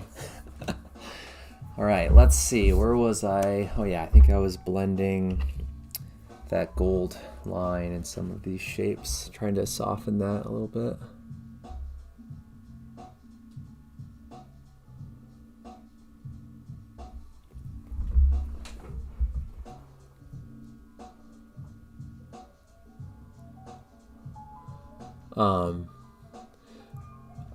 I'm a little bit sad that the event in Virginia will be no more, at least not in the same way that it was organized and ran the time that I was there, but I feel honored I got to experience that event I had heard so many wonderful stories about the Bath County plein air event from artists that I met, like in Door County and in other larger kind of like national plein air painting events. So when I got invited, I was really honored that she liked my work, and I think it was a result of receiving the award from the magazine in 2023.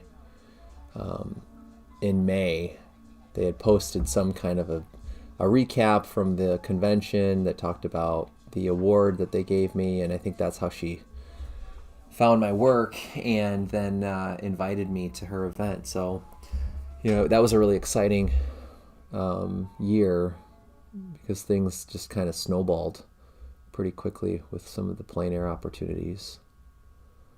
But Barbara's really sweet and just really like a real patron of the arts, somebody who really just wants to create opportunities for artists and really respects and admires the work that goes into making paintings and sharing your creativity. So it was nice to get to cross paths with someone like that, and get to share an experience in her hometown, during that event. It was really cool. But yeah, it feels a little strange. It's like time really flies, before you know it, like 2 years have gone by, or 3 years. And I think that's also where this project and this desire to just submit to Wizards of the Coast and really push myself to take some of my goals more seriously is through this realization, like, before you know it, a year goes by and then another year, and life just can get more and more complicated, and you start to feel like you're running out of time. And I don't know, it's a weird arc of a journey, I think, for a lot of artists, where when you're starting out, you're like, I gotta learn the skills, and I have to become familiar with the process, and I need to find my voice and my style, and I need to get out there. It has to happen like right away, or I think a lot of people maybe feel that way. Maybe not everyone, but when you're starting out, I think it feels like there's so much that we have to learn and begin to experience. And then I think there's a point where you go, okay, I've started to figure out my process. I feel comfortable with my facilities as an artist, in terms of my skills, and maybe I've gotten to meet really helpful people who have supported me and helped me reach this point of progress and success. And then I think sometimes what happens is, like, you get to that point and you go, okay, I didn't really have a plan for what I was going to do after this, and how do I keep finding progress and keep moving forward in different ways? Like, obviously in like our career, you want to make sure that you're getting some, sense of opportunity or income or resources to keep moving forward financially, but then in terms of creativity, I think there's a similar sense of desire to like keep progressing and keep improving and moving. I think one of the hardest things for a lot of artists is when you start to feel like you're just stagnant a little bit and unsure of where to go next, or how to reignite a sense of inspiration. And we live in a world that rewards, I think, a sense of consistency or predictability, maybe, especially when we talk about like the market of art buying and collecting, and what are we actually purchasing when we collect artwork. Everyone might have a different answer to that question, but I think there's a level to the market that is concerned with investment, value and significance of the artist and the work. And, there's all of these like rubrics for something being valuable. And that can really mess with artists' creative minds. You know, we can start to feel like, oh, I have to get into this gallery and then I'll be taken seriously, or then more serious buyers will see my work and that'll open up, you know, resources, or that might open up more opportunity, you know, to keep scaling everything, you know, larger and larger, which, you know, if we're used to other types of business models, that makes a lot of sense, right? Like you want to keep growing the business, but if the business is being creative and creating new things or versions of things, you know, that can kind of, those two things can struggle to coexist, I think, in our minds a little bit. So I don't know. I've thought about that kind of stuff a lot over the years and go back and forth constantly on like thinking I need to solidify the look of my work, and I need to pick one lane and just focus on one lane, and then a door will open for plein air, or a door will open for a studio opportunity with studio work, and you know, then I'll see something like this and go, I kind of want to apply to this and see what happens. And you know, I don't know. I don't know if there's a right answer. I think everyone kind of has to find their own philosophy on some of this stuff. But I'm checking the chat again here. My corporate job to go all in. It's not so scary. Another said she's taking a year off. It's fearful to find yourself in her work. Spending years working on market work. You know, yeah, I'm glad that you're sharing some of that stuff, Vicky. I think it is a pretty common dilemma, I think, for a lot of artists to feel that pressure of you know, not security or predictability, but that comfort in knowing that, like, if you want to take creative liberties and chances, that you're not going to lose everything that you've accumulated in your, you know, professional and personal life. And it is scary, you know, to decide, like, I'm going to commit all of the time that I currently have right now to try to build this career. And one of the things that I believe is helpful that a lot of people will say is to try and diversify your streams of income, you know, and try to think in terms of multiple opportunities for, you know, reaching a client. And hopefully each of those realms of, you know, I guess commodifying our process is maybe the right way to talk about it. It's a weird way to like phrase that, but you know, hopefully each pillar you have in that business will feel inspiring. And you know, I think finding artists who are doing things that we really are excited about can be a useful way to create maybe like a metric for success. Or I'm just messing with my volume here. I'm going to turn down the music just a little bit in the background to make my microphone a little bit louder.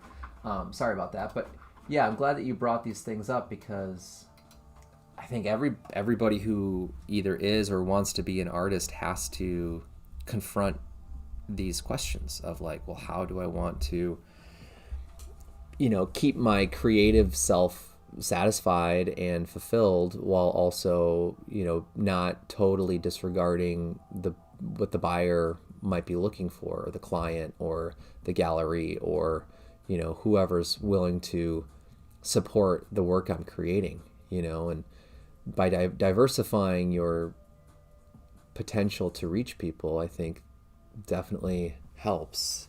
You know, some artists that I mean, it's an interesting conversation, because I'm remembering now, like, the first time I heard someone say, like, you can be a working artist and, like, make a livable income. It's hard, you know, but, like, I was talking to a professor who worked at Stevens Point, Mark Brueggemann. This must have been, like, my sophomore or junior year in college, and by that point I was like, I think I want to be an artist, you know. And I don't know if it's smart or doable, or, you know, how many people actually make that work. But it was starting to kind of like percolate in the back of my mind, like, maybe there's a way to sell paintings and like you can make a living off of doing that. Typical Midwestern, mindset when it comes to the arts, I think. But Mark Brueggemann, I remember, shared this story with me about his work and his career, and he was telling me about this chapter in his teaching career where he took like 6 years off from teaching and basically just painted and worked for galleries, essentially. Like, he just made a lot of paintings and was shipping out paintings throughout the year to 6 or 7 different galleries across the country. And he was telling me how with his wife, like, between the two of them, they were able to raise their kids. And I think at that time their kids were still living at home. And but to have someone that you in person be like, it's doable, and to also be like, it's not easy, but you have to really put yourself out there. I think that's one of the hardest things for like new artists that are still starting out and people that are in art school. It's like getting used to putting your work out into the public and upping the chances of rejection or what we would perceive or define as failure, and that's a big hurdle to kind of get used to and get over. And but when he said that, I was like, okay, that's like all I needed to hear. It's like, now I just have to keep my attention on and focus on people who are doing it and try to figure out, well, how are they doing it? How are they making it work? And some people still teach part-time, or they teach workshops, or they do commission work, or they sell prints. Most of the time it's like people have a couple of main areas where they're finding opportunities to make sales and to bring in an income.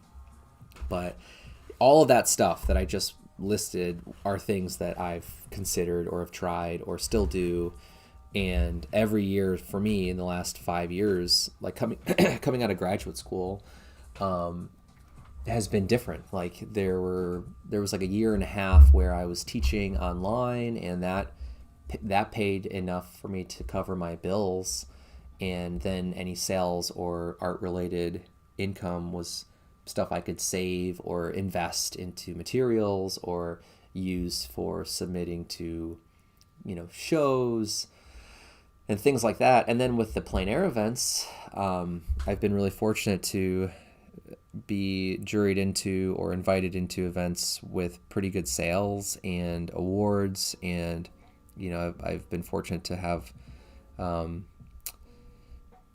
had artwork that I made at those events that resonated with judges. And so then paintings received awards. And the hard thing that I've, really noticed in the last year is that it's another type of opportunity that's very unpredictable. And the market at large, or the economy, definitely you start to notice the effects of inflation and maybe oversaturating the markets, and it's a gamble to travel and invest a lot of time and money into a plein air event, and then the sales are maybe not as good as they were the year prior. Or there were a couple of events that I was fortunate to get to experience in 2023 that I remember artists talking about past years where they were at that event, and they would say like, oh, I had my best sales at that show. Or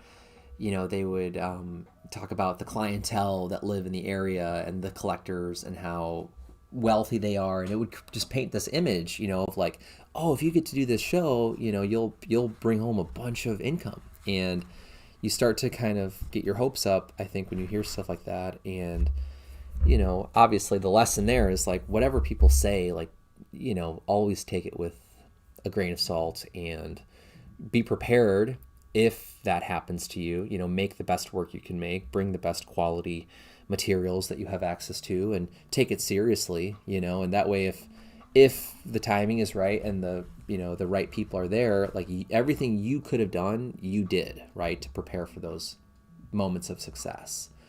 And I'm reading the chat again. I mean, I think this year, the last maybe 2 years, things have started to kind of dip down again.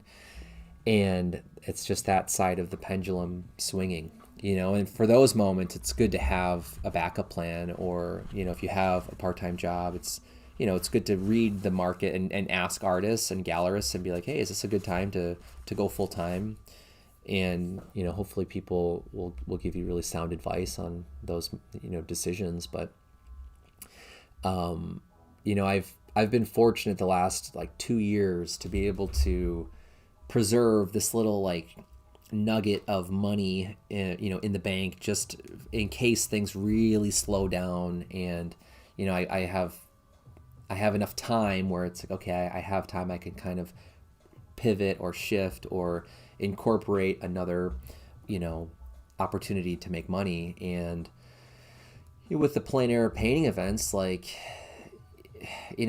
like I just said there, it depends on the year sometimes with what collectors have access to and their budgets and how long the event has been going on. That's something I've started to notice more and more. I feel like the events that hit the 10-year mark, this is just a generalization, type of observation, but there's a correlation I noticed in some of those bigger events that I got to do, where by the time I participated in them, they hit their 10-year anniversary show, and based on people who had been in the event in earlier years, a lot of people said well, the sales were kind of down this year, and it's hard not to wonder, does the market in these local areas get kind of tapped out at a certain point?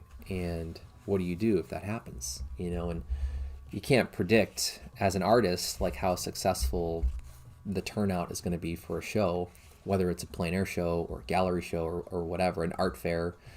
But I think the artists who are able to survive these lull moments in the market are people who have multiple streams of income. They can do more teaching, or they can do more commission work or illustration freelance work, or maybe they build frames or they build canvases, and they can kind of shift gears for the time being just to float through those slow phases. But it's interesting to talk about, and it's nice to be able to put all that just out into a public conversation and be mindful of that kind of stuff. Thanks for checking out the artwork, the paintings I made at the weekend winter retreat. That was a lot of fun. It was cool. It was fun to hang out with a lot of the artists. Again, speaking of plein air, I've met a ton of these artists that were at this retreat during plein air competitions, and those competitions are fun because you get to hang out and see other artists, but typically everyone's, I think, a little bit more stressed out than they would prefer to be, because there's a lot riding on what you create, and everyone is hopeful that it's going to be lucrative, and sometimes it's not the best environment to spend time with artists and feel like you can just relax and hang out and catch up. So this retreat that we got to do was perfect, because it was this really open, casual schedule. There wasn't any expectation or rules that you had to follow in terms of the work that you wanted to make or how you wanted to spend your time. And it felt like a plein air event with zero stress, because there wasn't this, this end of the week result that made it feel like some people did it right and other people didn't do it right, and some work was better than other work. You had no metric for that comparative mindset, that competitive comparative mindset, which to some extent I think there are benefits to engaging in competitions every once in a while, because I think it can definitely motivate us to really focus and make really intentional work. But everything else about it, I think, can be, I don't know, a little bit troublesome at times. And this retreat that we got to do was refreshing. I mean, I actually was just talking about this to Megan, my wife, a couple days ago. Like, ever since I came home from that weekend retreat, I felt like I've been rebalanced as an artist. Like, I think I was feeling a little bit stir crazy and just kind of, I don't know, just kind of, I don't know, unmotivated. And I think coming out of the holidays and starting a new year, with my solo show, I mean, that there was quite a bit of time that went into making the solo show. And, it was like a marathon to build all the frames and finish the last couple of paintings and deliver the work on time. And I think I was just feeling kind of burnt out at the start of the year. So for most of January, I think I just was like, oh, I don't really feel like painting. And when I don't paint, then I start to feel off too, which is a bad cycle to get sucked into. But that weekend retreat was like the perfect reset for me. And it was also fun just to go and paint from observation and just be like, I don't have to like make anything that needs to be great. I can just go paint and whatever happens is going to happen. That was like the perfect, like, reset, I guess, is the best way to describe it. Let's see, to kind of tie in your plein air work into what you're working on now, do you see the work you've done in those events changing how you approach illustrative pieces like this? Yeah, there's a couple ways I feel like the plein air experiences have informed paintings that are from imagination or just done in the studio. And I think the first thing that comes to mind is just thinking about like the anatomy of light and how light describes form. And if I want to make something that is naturalistic or convincing, I'm really thinking about like, well, what would the light do in this, under these circumstances, right? Like if there's light emitting from this object onto the environment, which planes of the forms would be reflecting that light?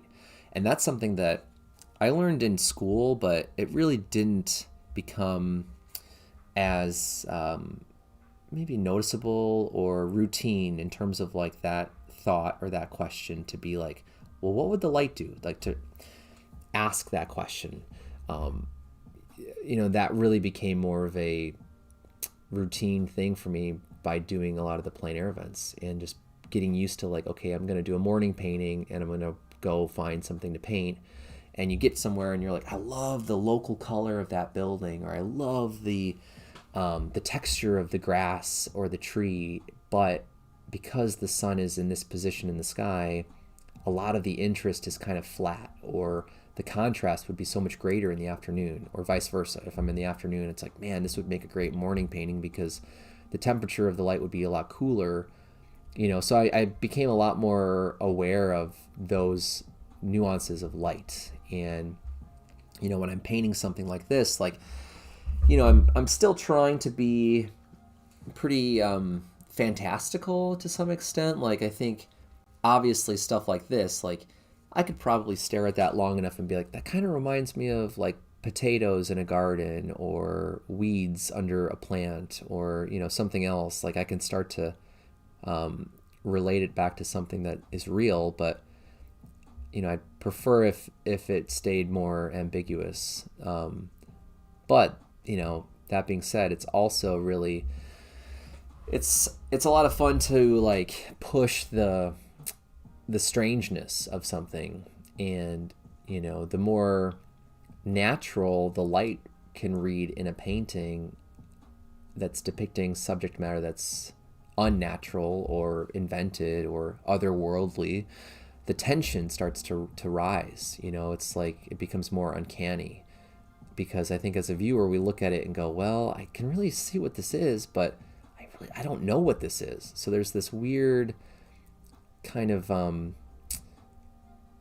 I don't know, like conceptual vibration, I think, that starts to happen, and it kind of ignites this internal dialogue as a viewer, at least for me as a viewer. Like when I look at surrealist paintings by even someone like Magritte, like Rene Magritte, and who's a very, I wouldn't say illustrative painter, but somebody who paints very explicit information. Like you can really define and pick out what he's describing in his paintings.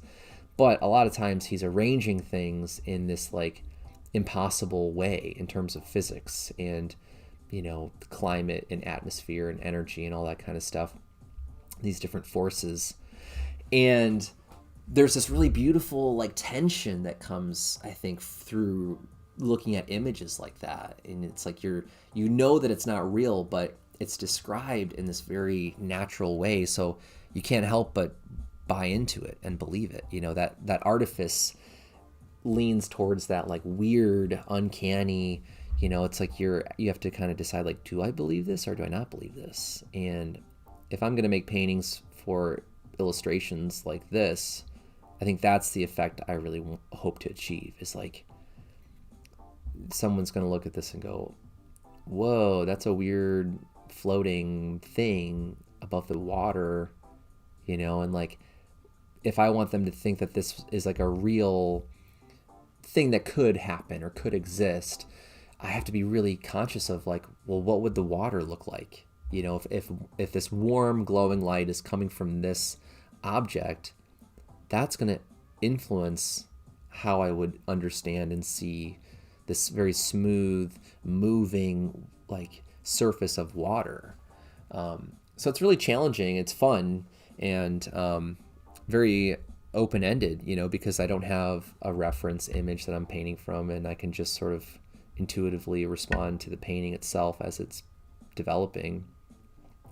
But I think plein air also has really helped me with compositions and thinking about relationships of proportion and like the visual pathway of an image. And I think I've thought about this a lot, especially when I'm gearing up to teach a workshop and like revisiting the fundamentals and trying to decide how I want to communicate some of my experience with the fundamentals and like the foundations of drawing and painting.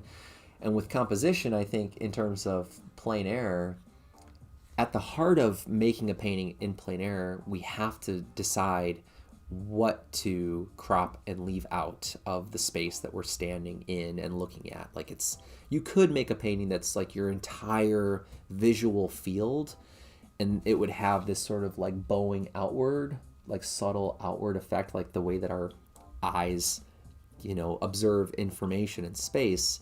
You would have to start to show that, like, I don't know if ocular is the right word, but like this natural sense of vision. Most of us that make plein air paintings, we choose to crop in and design, what fits into the boundary of our ratio. So, inherently you're exercising your knowledge and your interest in composing every time that you're making a plein air painting and you're cropping into the space. So for sure, that's become a realm where I've chosen to play and explore relationships of composition and design. And, for a painting like this, it's like, okay, I want this to feel like this vast open space, but I also want the shapes in the design to be engaging and dynamic and interesting. And I want there to be some level of variety or maybe complexity so that it feels satisfying to look at the image, right? So if I zoom out real quick, I'm checking your comment in the chat, pushing the strangeness of something. Yeah, well, it's funny. I feel like it's an interesting like filter of visual information to think about when we're making artwork, right? Where it's like, to go back and talk a little bit about the process of this design, I have my sketchbook here. I'll just really quickly show you the initial concept for this design. If I go back through my pages here, is it this page? Oh, here we go. So this was the original idea for this painting. It was mostly just like a waterfall, like top of a ridge line, canyon perspective. And I liked the really forced perspective lines from the water as it's reaching that waterfall point. And then initially I was like, well, maybe I'll have a storm, this like rainstorm coming through across the horizon still, which I kept that idea. But one of the things I noticed right away was when I went to scale this up in my piece of paper, the ratio here was kind of just guessed and estimated, or guesstimated, I guess you could say. And when I scaled everything up, everything got compressed vertically. Like it wasn't quite as square as the design here. And when it was more square, I loved the relationship of big space at the bottom to these smaller shapes on top of the horizon and kind of at the center point of the composition. So when I squished everything, basically we lost like this much of the design, and it started to feel a lot less interesting. So that's when I decided to carry this canyon shape down out of frame at the foreground, which I think actually was better than the original idea because it pulls the viewer into the space a lot more effectively. And then after I came up with that idea, I thought, well, I just have this really strong horizon. It would probably be interesting if there was another element or shape to kind of play in front of or against that really sharp, continuous horizontal line on the horizon. So then I started imagining, what if I put something kind of in this right corner floating above the canyon? Like that's an image that feels very sci-fi, like floating spaceship, alien type of object, and was pretty easy for me to imagine. So yeah, I went with that. And really I was mostly initially concerned about the shape relationships. I was like, okay, well, how big should this be? Maybe it would be interesting if a lot of the object is cut out of the frame, and that makes it a little bit more mysterious, And some of this stuff, it feels very similar to what I've thought about when I'm painting in plein air, where I get to a scene and I go, wow, that's a really cool truck or boat or building or tree or, shape of negative space around these trees. And then it's a matter of framing, like how do you want to frame that particular moment? Whereas with this, it's like, okay, everything is just being built from abstract shapes and lines. And now at this point in the process, I'm able to think more about things like temperature and contrast and, variety, and this idea of like the visual pathway, right? Like how does my eye move in these four corners? Like what can I put in different areas to kind of pull you to think about and look at different details? And sometimes that's through contrast of temperature, with warm and cool being really close together. That vibrancy or like color vibrancy is going to really want to draw the viewer's attention. And up until today, like today's session, like yesterday, I felt like this was the area that was really pulling my attention. And I think mostly because of the green and red complements. But now that I've added in this bright, vibrant yellowish gold over here, like this is pulling my attention a bit more.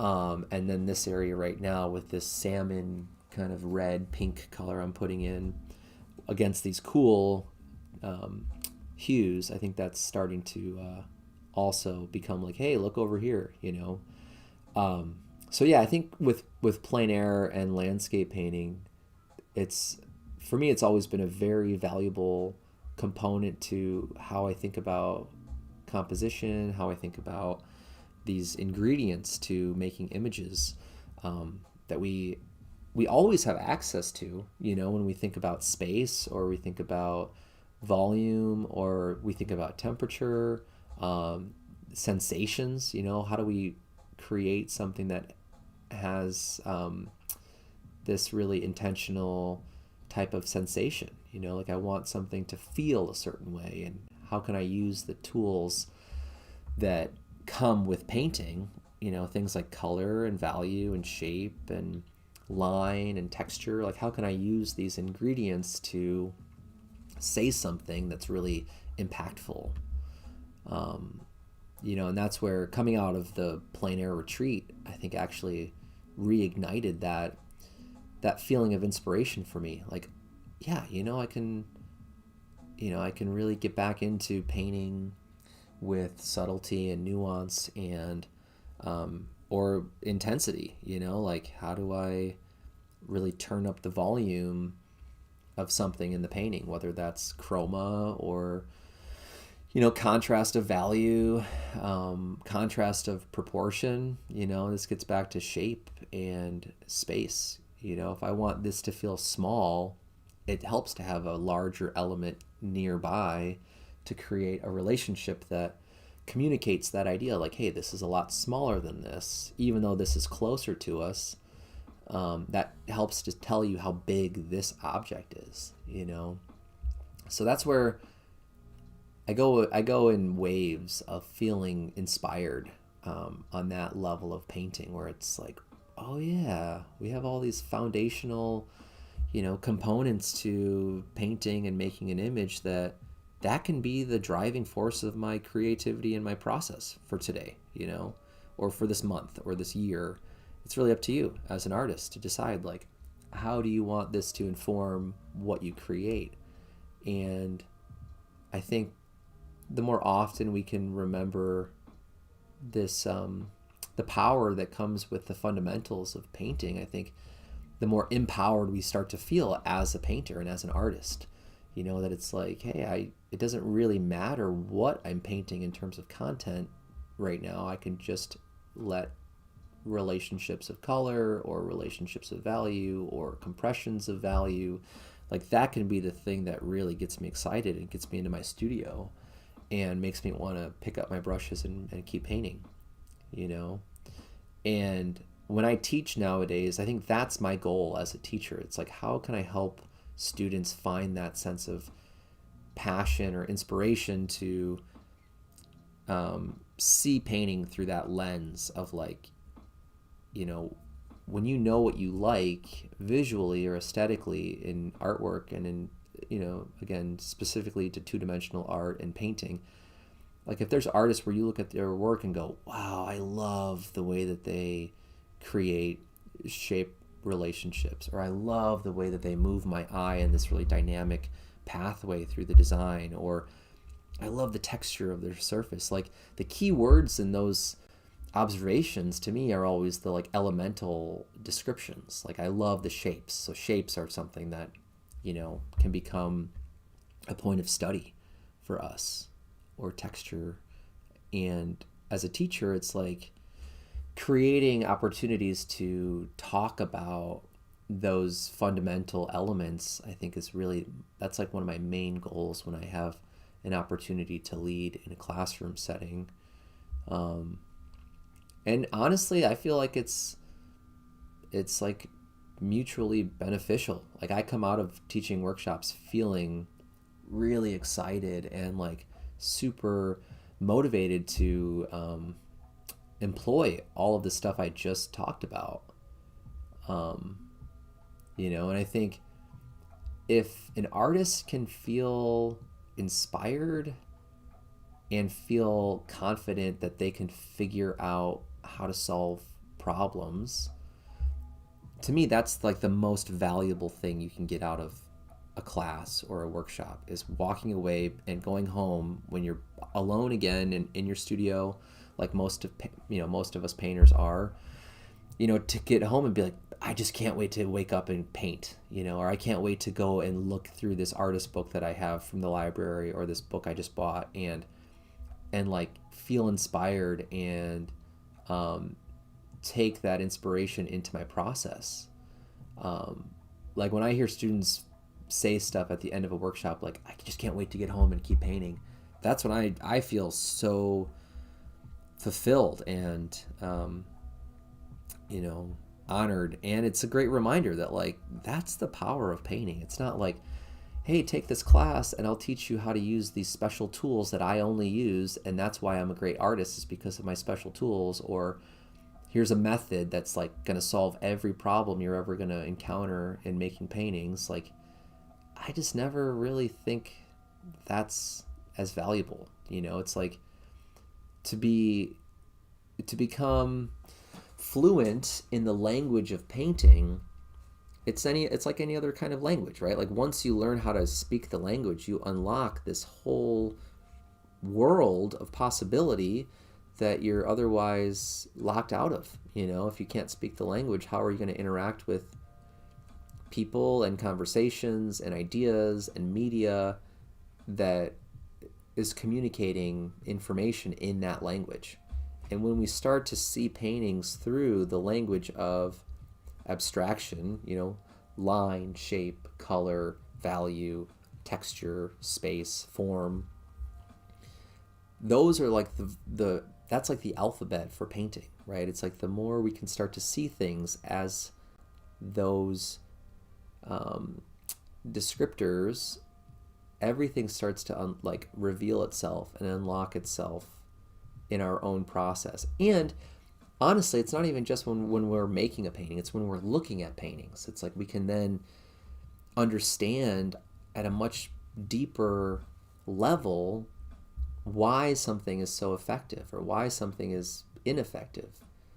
And that combined with this like unstoppable feeling of inspiration, it's like the sky's the limit then at that point, right? Like for an artist, if you feel like all you want to do is keep looking at paintings, talking about paintings, making paintings, studying paintings, daydreaming about paintings,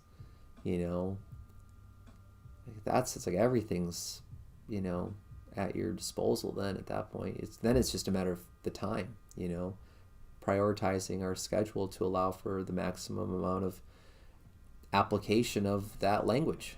If you're waiting for an appointment, it's like keep a little sketchbook in your bag or in your car, and when you have to go in and wait for 5 minutes, like, we could either, and I'm saying this out loud because I need to remember this too, right? Like if I'm waiting somewhere and I have 6 minutes, I can look at my phone and see a lot of the same information I see every time I look at my phone. Or, I can practice studying the architecture of the room I'm sitting in, or the perspective of objects in space, or just sit and doodle stuff from my imagination, and just keeps this whole conversation alive.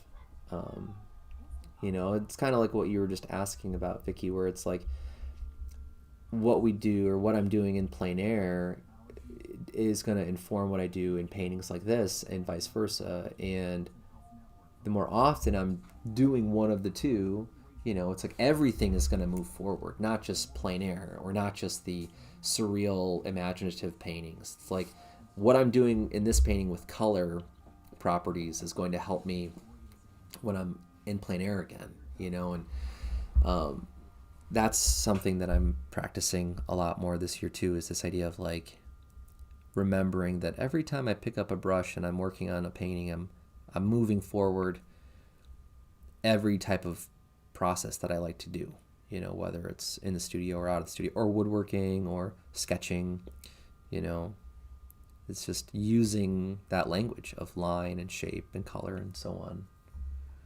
But I don't know. Hopefully that whole rambling conversation was a good refresher. I think a lot of people already know a lot of that stuff or think about that stuff, but it's fun to just take a moment and put it back out there in case we haven't heard that for a while, some of those ideas. But yeah, I mean, again, that was sort of like the plein air retreat, felt like the reset on some of that stuff for me. And now I'm like, all right, I want to keep painting and I want to share what I'm up to and just keep pushing.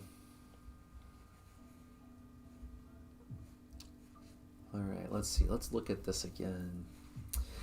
But, when I look at this illustration, I said this yesterday in the live stream from yesterday too, like there's this 70s, 80s type of illustration that I feel like I'm remembering seeing over the years. Some of it's like through Magic the Gathering artwork and reproductions of things that I'll see online or whatever. And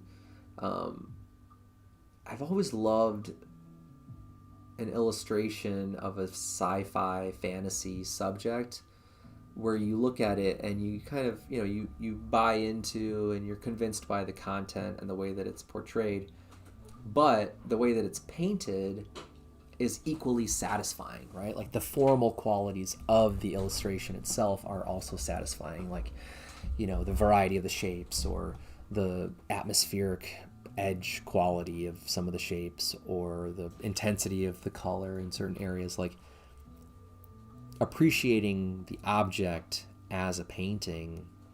I've been doing a little bit of digital illustration for this submission that I'm working on, and I don't know, there's a lot of things I like about digital, methods and tools because it's super convenient. It's really handy.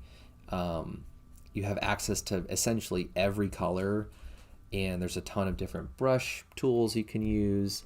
Those are just a couple of the initial reasons why I'm like, yeah, I like digital, methods, but not having like real texture and not having the uncontrollable nuances of some of the tools that like you're fighting against your own materials sometimes, and that ends up giving you an effect or an attribute in the painting that you can't really get that on an iPad or like another digital tool.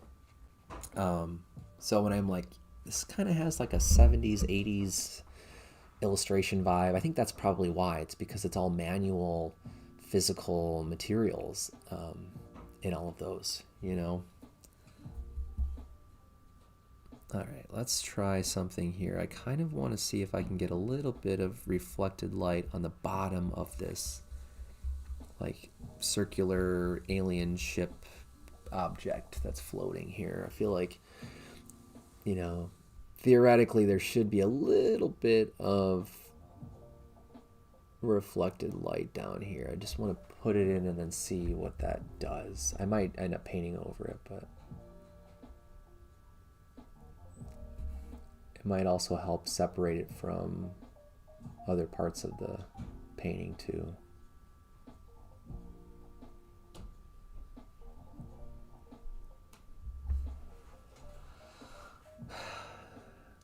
Get a little nervous to go too chromatic or too intense right away, so I'm just trying to like put in these little notations, and then I can imagine like, okay, if this most of that edge had this warm thin line, how would that work?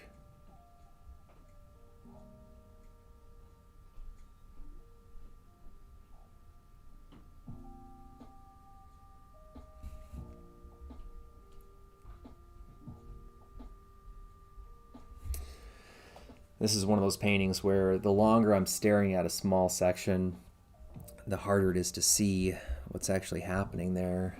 I don't know if part of that's just because of my overhead light over my easel. It's really bright. I think I have like a standard daylight bulb in this light above my easel. And if I wear a hat, like a baseball cap type of hat, usually that helps block out some of that light, but I think it's like somebody standing over me with a flashlight while I'm painting. Eventually I think that light starts to affect the way that I can see things. Throws me off a little bit. But I don't know. I mean, moments like this, like if somebody's watching and you're going, I kind of don't like that red line, or I liked it before, or it should be a different color, feel free to add that stuff down in the chat, and I'll definitely take that into consideration. I think it was yesterday, Joe, my friend Joe, was tuned into the live stream, and maybe it was 2 days ago.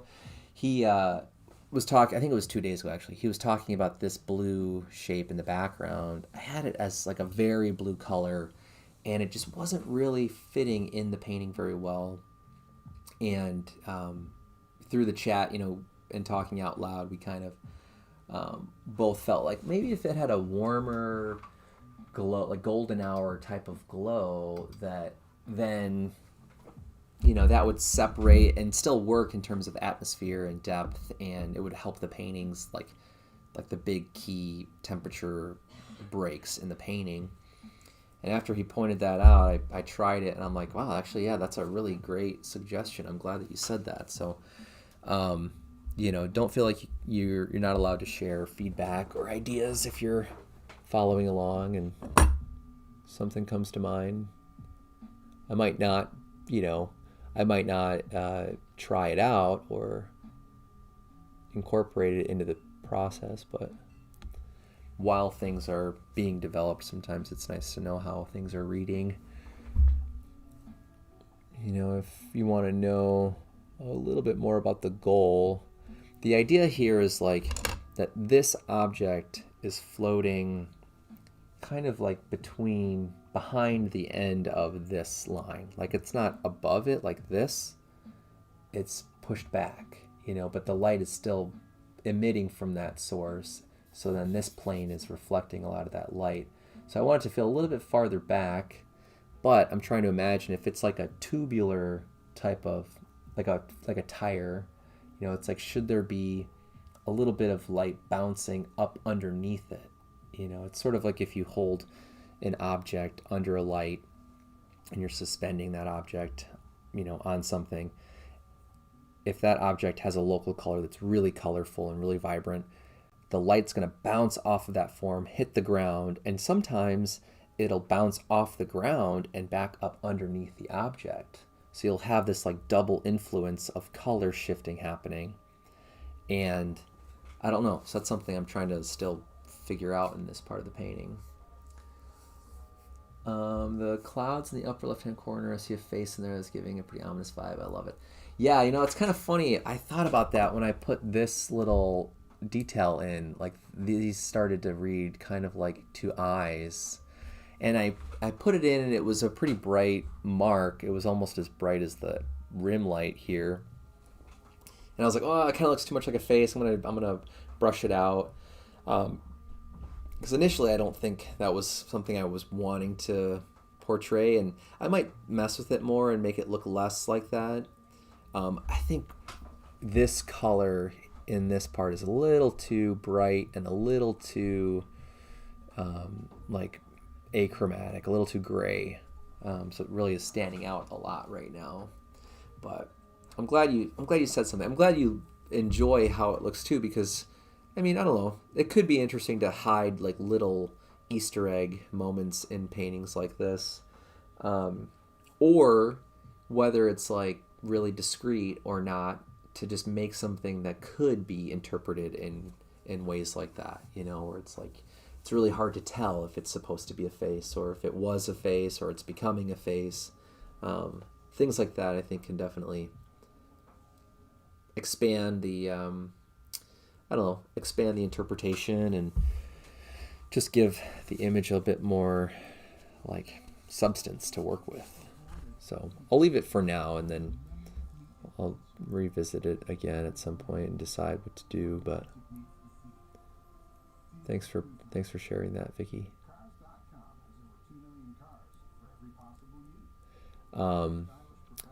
One thing I really like that you've been working on and posting, Vicky, is the project you're doing with animals. I can't remember if it's like an endangered animal population. The one that I remember seeing was the like cigarette box that was incorporated into the image. But it's a really cool visual series that you've started so far. I'm excited to see where else that goes, and I think I've seen maybe 2 examples of that series so far, but I really like what you've posted so far. Love your choice or get your money back. Score Kroger brand products with savings you can cheer for and great taste you can't resist. You can say fresh for everyone.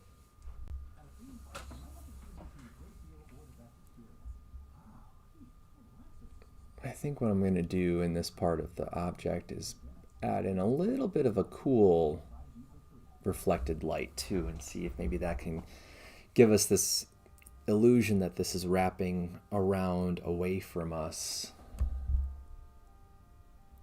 It's kind of like, that was what I loved about adding in some of these shifts in the green color here, is it started to make it read more like it's turning in towards the center of that wheel object. Oh, it's matchboxes. Okay, cool. Yeah, I'm excited to see where that series goes and keep up with the progress. That'll be really cool. If you want to add your Instagram in the chat, I think it's going to stay up once the video is posted, and that way people can check out your Instagram and see what we're talking about. Feel free to add your Instagram handle if you want, Vicky.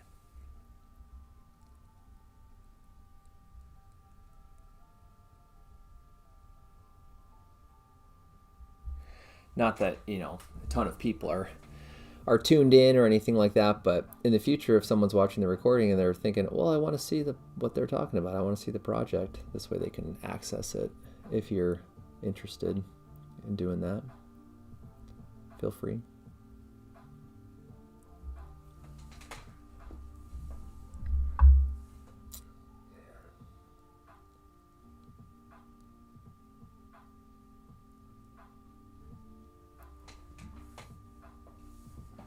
Starting to get into some strange anatomy here. I feel like I'm starting to make it seem like these are like little pockets almost, which is pretty cool.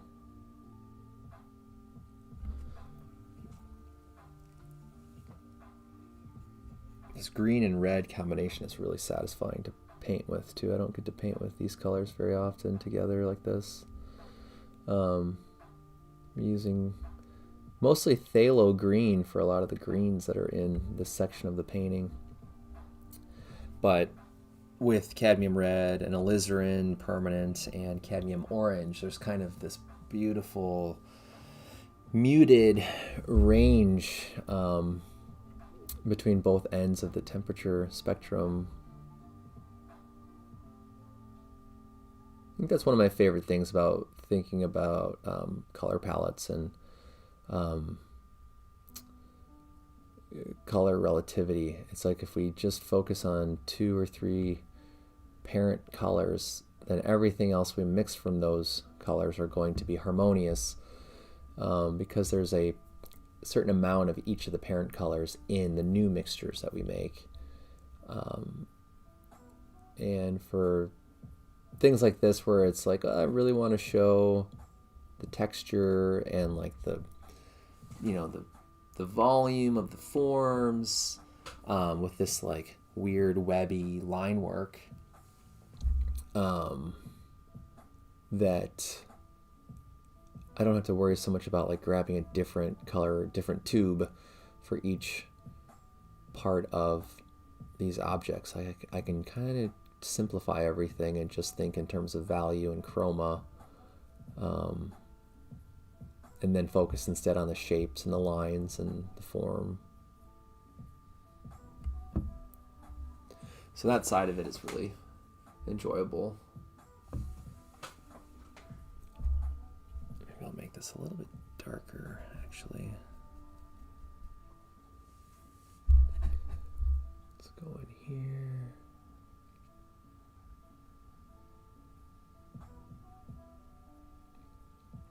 And it's been a while since I've painted with such small brushes too.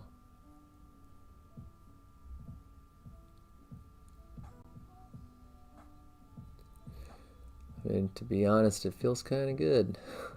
I've missed having this much accuracy and detail and really thin shapes or marks.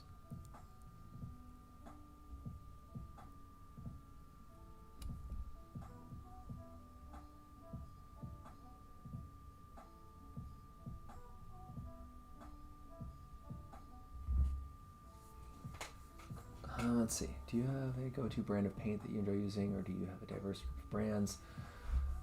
Some colors are handled differently, like ochres and Naples yellow.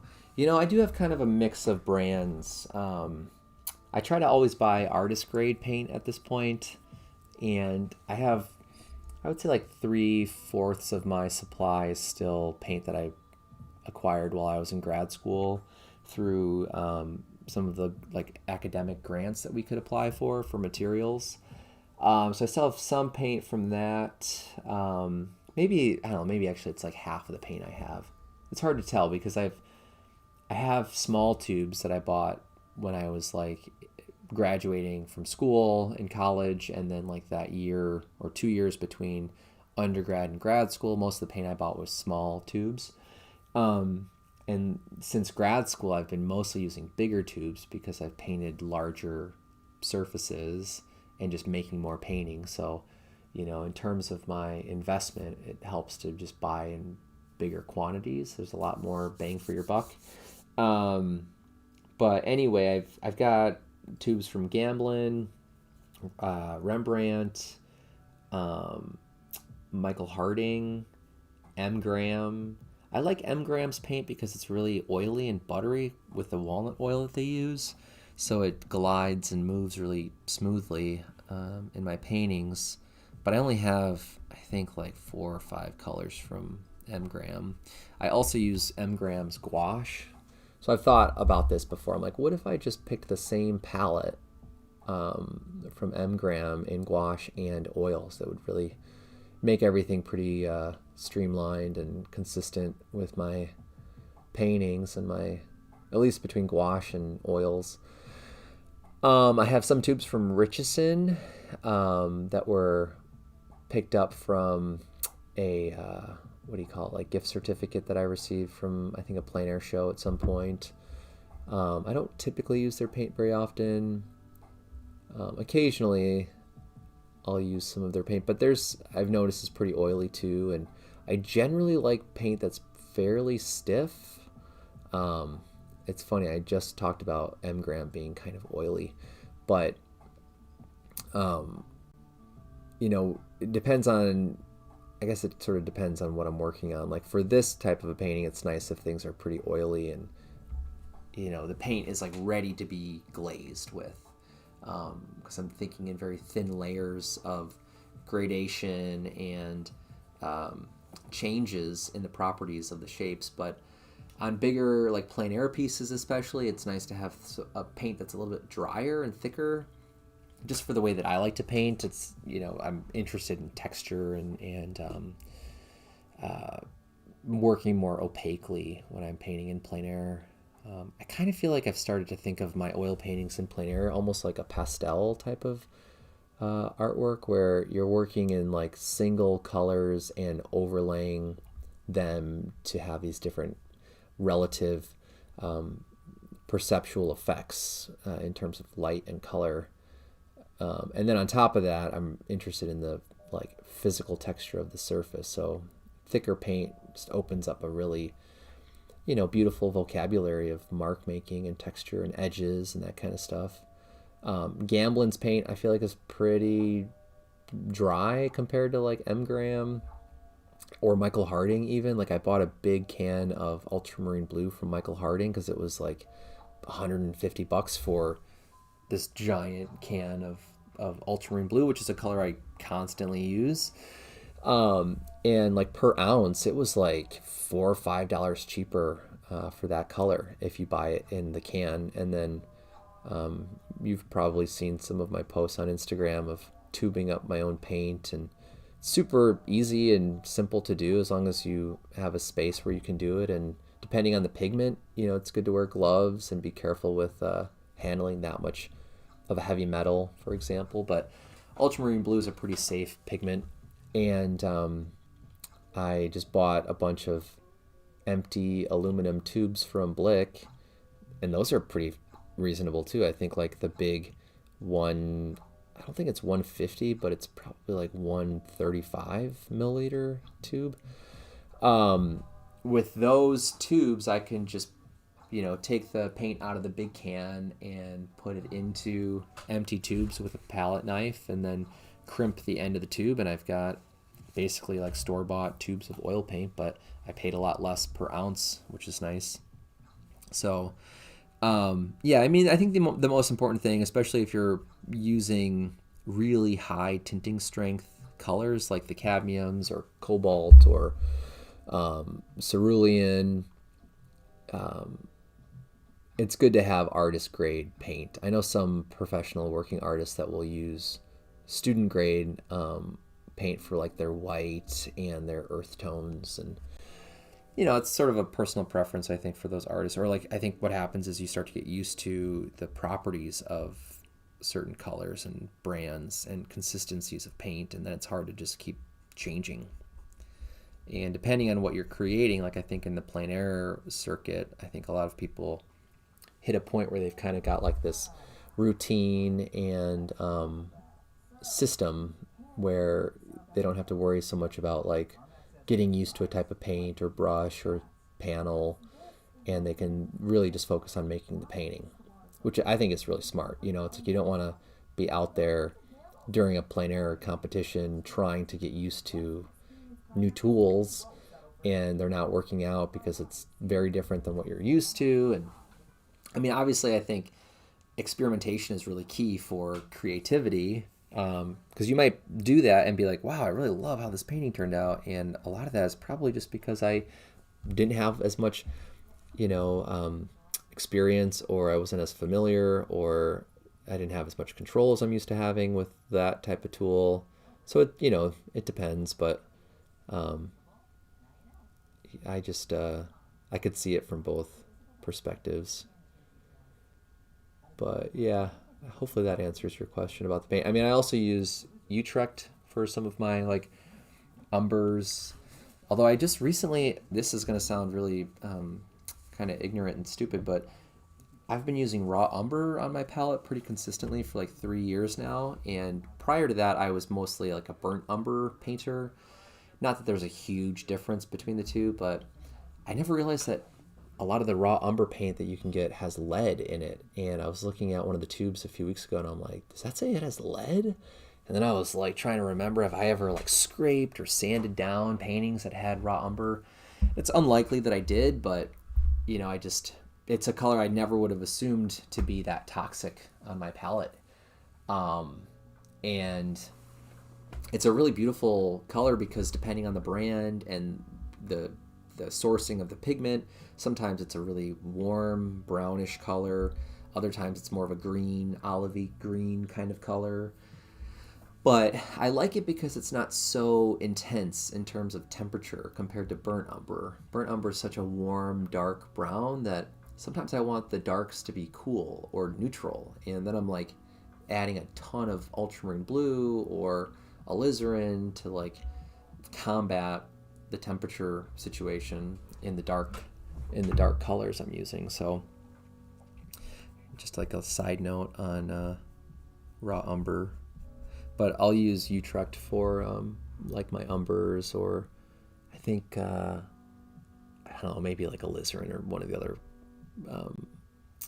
staples on my palette. I think I also have been using from Utrecht, but some artists will be like, oh, Utrecht, that's not a very reliable company or brand. I mean, I think in terms of the level of the paint pigment load, they're probably not like at the top of the list at all, but I feel like they're not bad either. I don't know. I also like when I teach workshops, I tell students like just use the paint you already have and then become familiar with how those colors work, and then when you're ready to buy more paint, use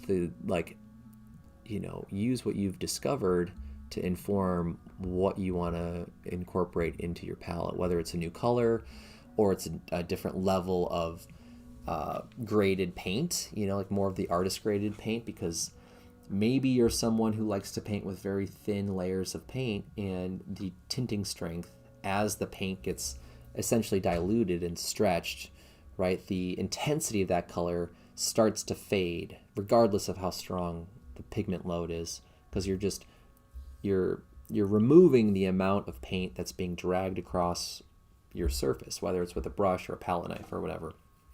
And artists who do a lot of glazing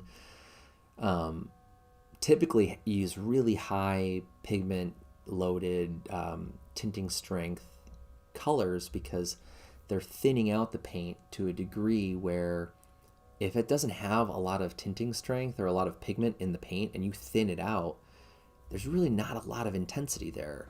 And so that's one example of where it makes sense to have like really high quality, like really good pigment oil paints. You know, it's like, it's more kind of like functional.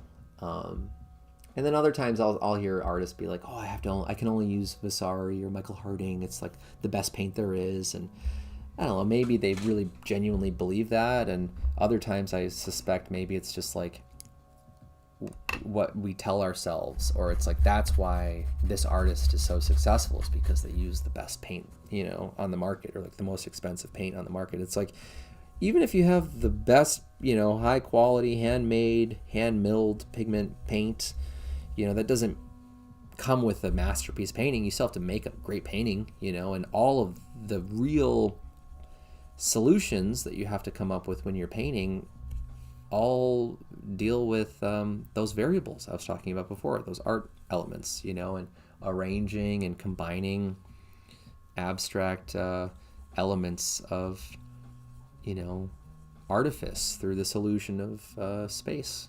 So I definitely feel like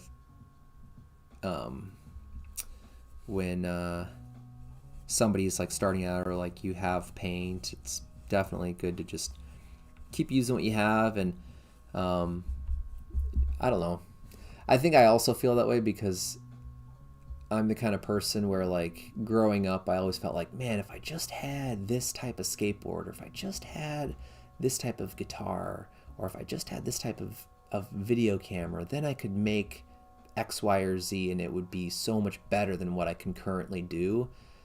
And then it's like I would finally get like a better guitar or a nicer skateboard or whatever it was, but nothing changed. It's like the process didn't get easier. It just, you know, maybe the sound of the guitar was different, or things worked better, more reliably.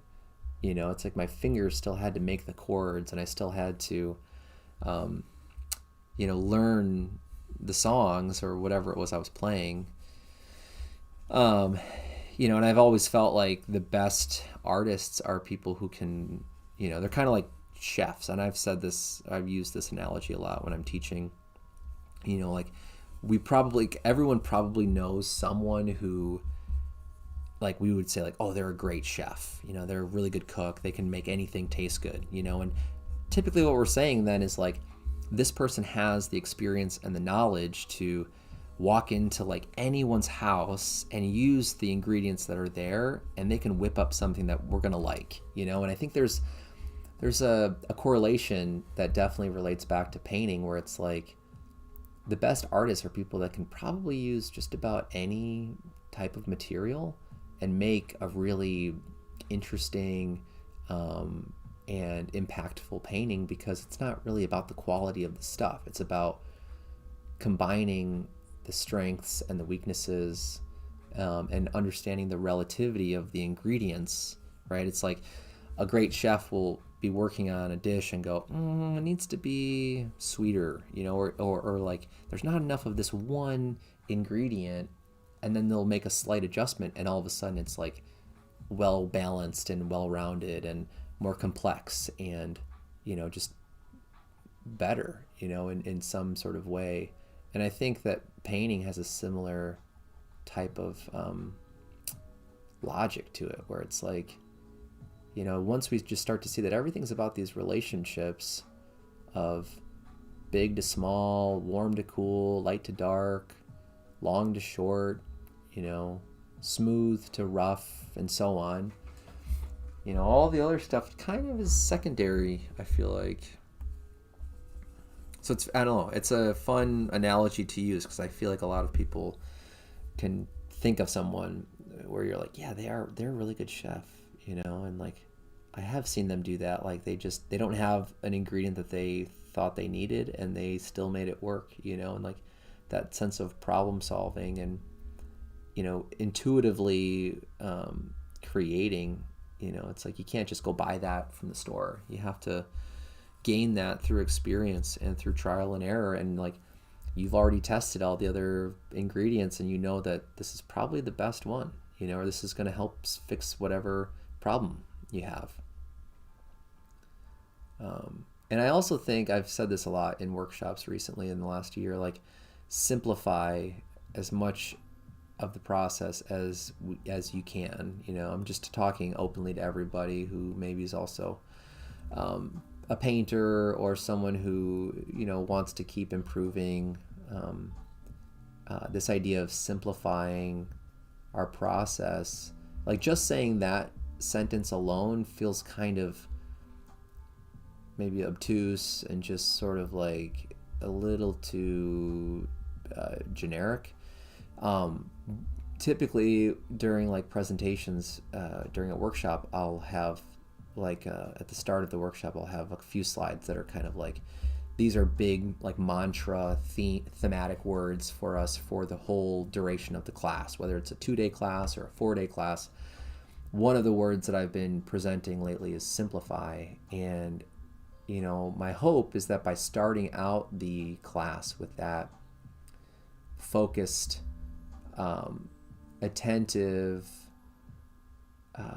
you know, moment on like, hey, one thing I'd like all of us to try to actively do while we're here is to seek out moments in your process where you can simplify it. And an example of that is like, okay, instead of using 9 colors in this painting, use 2 colors, you know, or 1 color, or instead of using 12 brushes, maybe use 1 brush or 3 brushes. Or instead of working on a tiny surface, you know, work on a big surface. But, you know, that sounds like it's not simplifying, but maybe we're used to working smaller or we're used to working bigger. And by changing that, I feel like in a way, I guess it's not really simplifying things.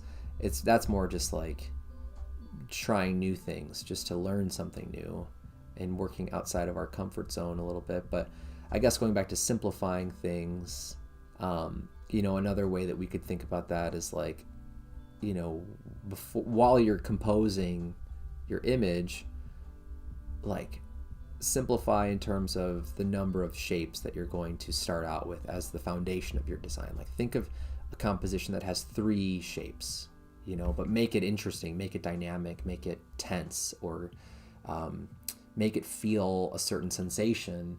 And that kind of shifts our mindset into like, okay, I have to work creatively under restrictions and convey something, you know. And this could be applied towards observational painting. It's like, okay, if you're looking at a valley or a parking lot or something with a lot of trees or cars or, you know, information, by saying, okay, you only have 3 shapes you can use and it has to be deriving from that subject in front of you, I think that starts to create this this shift in like, well, obviously I can't paint every detail and incorporate every form and object that's there, so I guess none of that stuff actually really matters right now at this point in making this painting. And by simplifying our focus like that, I think it really actually ends up reminding us that a lot of times you don't need all that extra information, you know, to have an interesting or impactful visual painting. You know, there's a pretty good chance that maybe the painting already is interesting or it's already impactful and you only have 3 shapes, you know, or that's more of kind of the idea when I'm inviting students to seek out those moments, you know. But yeah, it's I don't know, it's a lot of fun to be able to share classroom settings with artists and talk about stuff like that. Oh, I missed one of your comments here about Blue Ridge Oils. I've heard of that company. Do you know if they're from Australia? I feel like there's a company from Australia that somebody was talking to me about that. I thought it was called Blue Ridge Oils, but maybe it's a different company. I've never tried their paint. I mean, it's impressive if somebody's making it like as a one person operation. It's a lot of work from what I've seen to make paint, and then to also do the business side of it and shipping and packing, and I mean, yeah, that's devotion to your craft right there.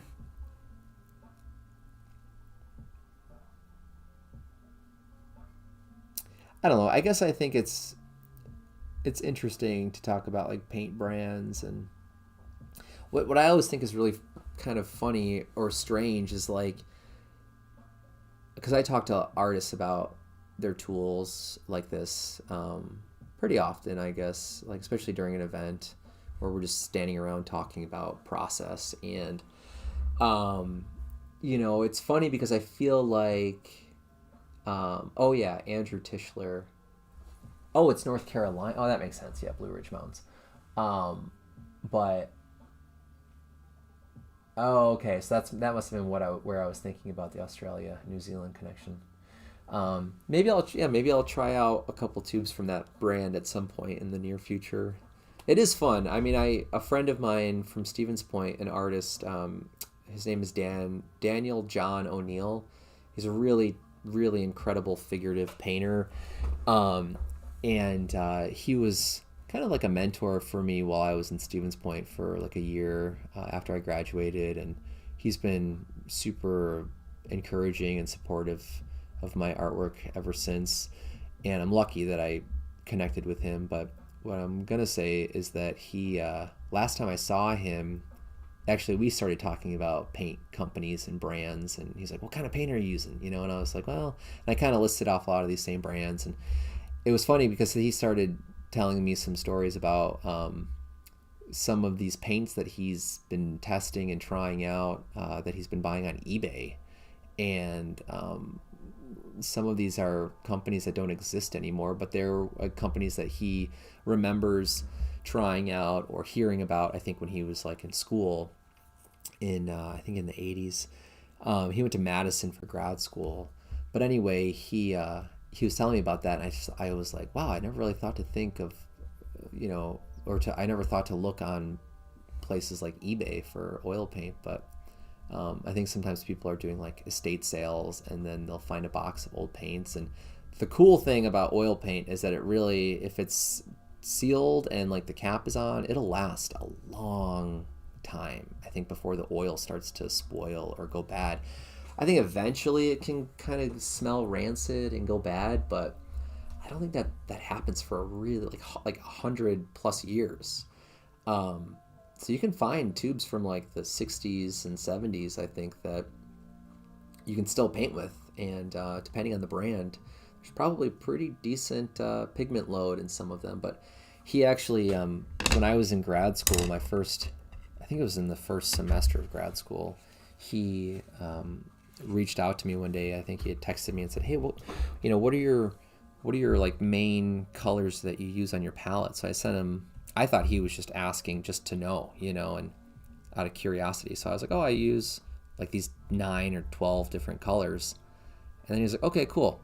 And then like never said anything. And then like a month later, I get this box that just showed up at our apartment. And I'm like, what is this? And I read the label, and it's from Dan. And I'm like, oh my gosh. And I immediately knew it was paint because I lifted up the box, and it was a small box, maybe about the size of this painting. And it was really heavy. And I'm like, there's a lot of paint in here.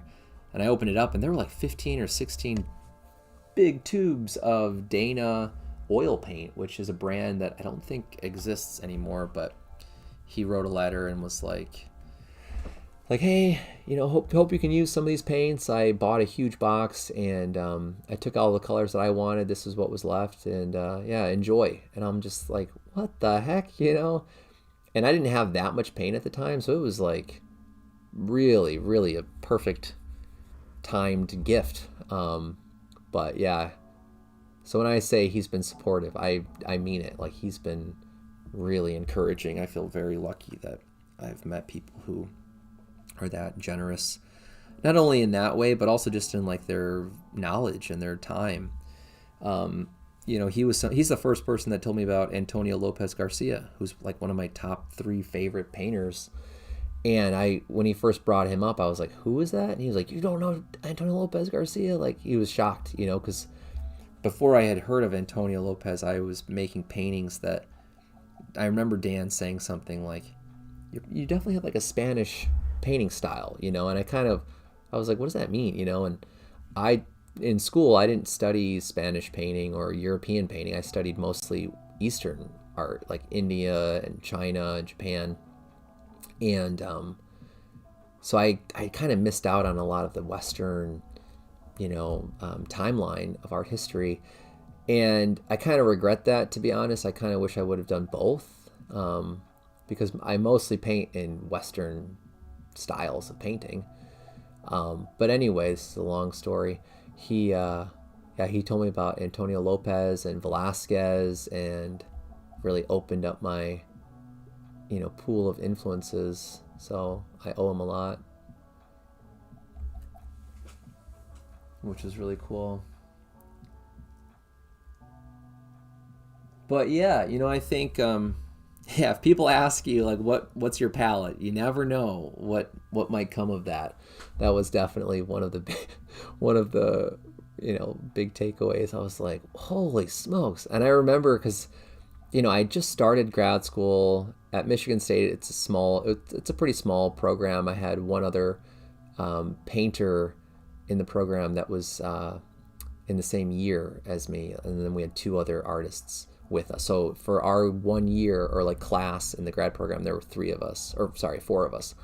So it's a pretty small program, and it's a 3-year program. But that was before any of the grants, and I was like, well, I kind of want to start painting bigger, but I don't have that much paint. And so when I came to the studio with that box, they were like, what the heck? Like, where'd you get all that paint? And I was like, a friend of mine just mailed it to me, and they couldn't believe it. And they were like, man, you know some awesome people. I'm like, yeah, I guess I do. That's pretty crazy. Which is really funny to think about that now. But yeah, Dan is awesome. He's an amazing painter too. He's also the person who introduced me to the work of Gregory Gillespie, a figurative painter that I also really like. He's a really good example of that, like, uncanny, surreal, strange, but also very believable imagery.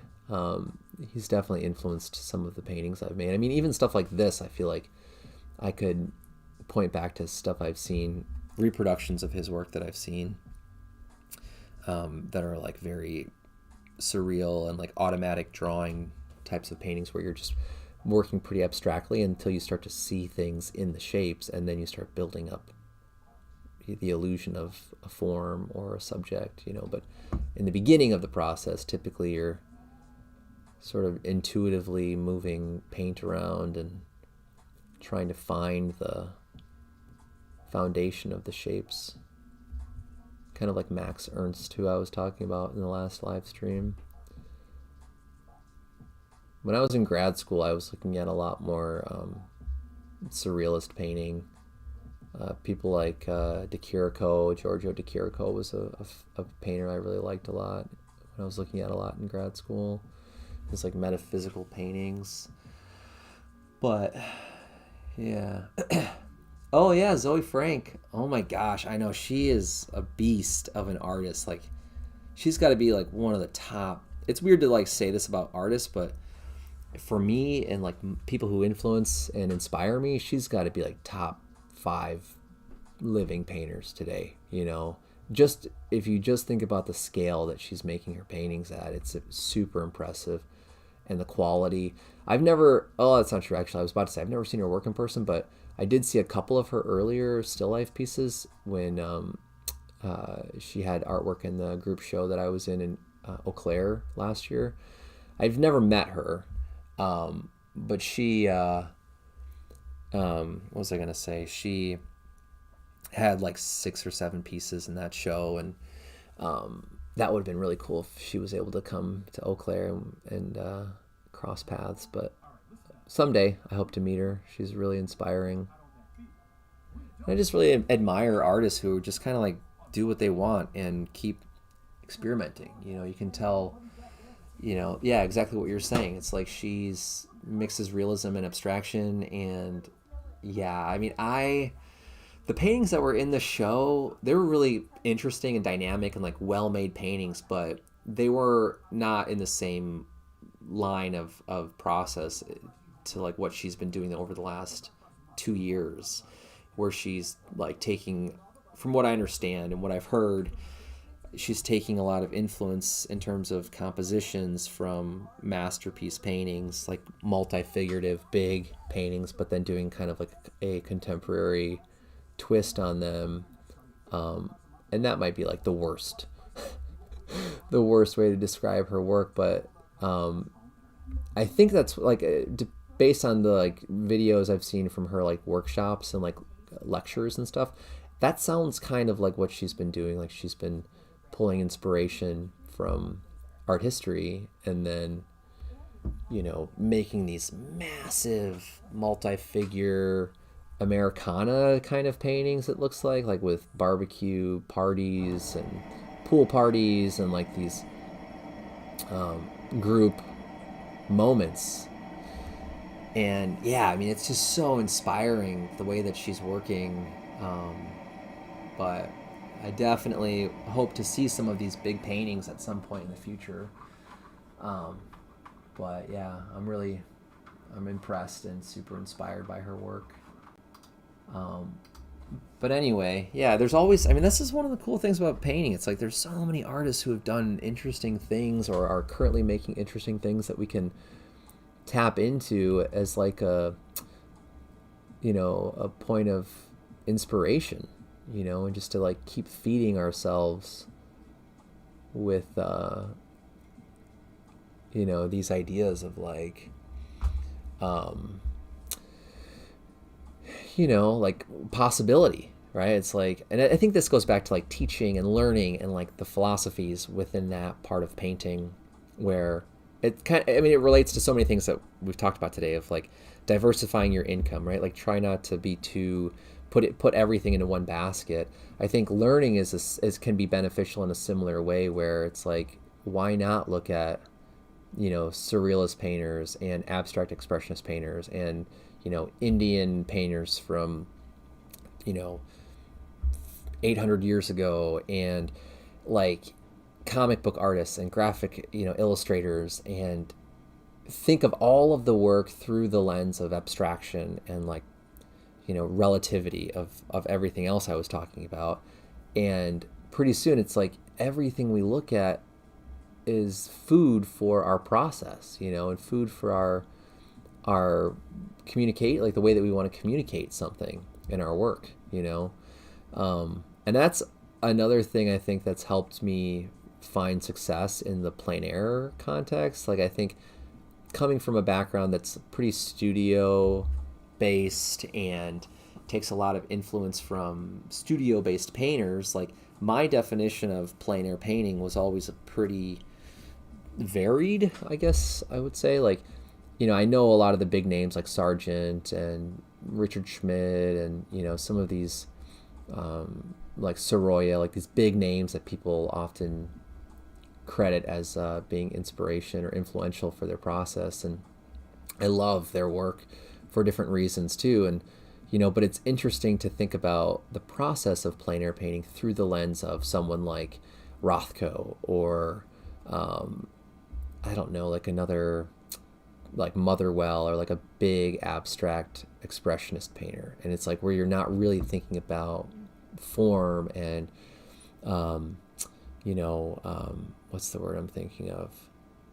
Like you're more like of a non-objective painter. Like it's not about shape representing a thing. It's just shape as an abstraction, you know, but taking influence visually from the landscape or from some sort of like illuminated phenomenon of color property or values or texture or whatever. And it's like that can ignite the way you want to use abstraction, you know. And I think because of, you know, being fortunate and having gone through a couple of different art programs and talking with people like Dan O'Neill and other mentors, like when I think about painting, it's like all of these different diverse examples start, fluttering back into my mind, and it's really easy to feel excited about the potential, whereas sometimes I feel like when I've chatted with artists who have taken workshops with one, instructor, or maybe went through one art program where it was very, homogenous, I guess, as opposed to heterogeneous.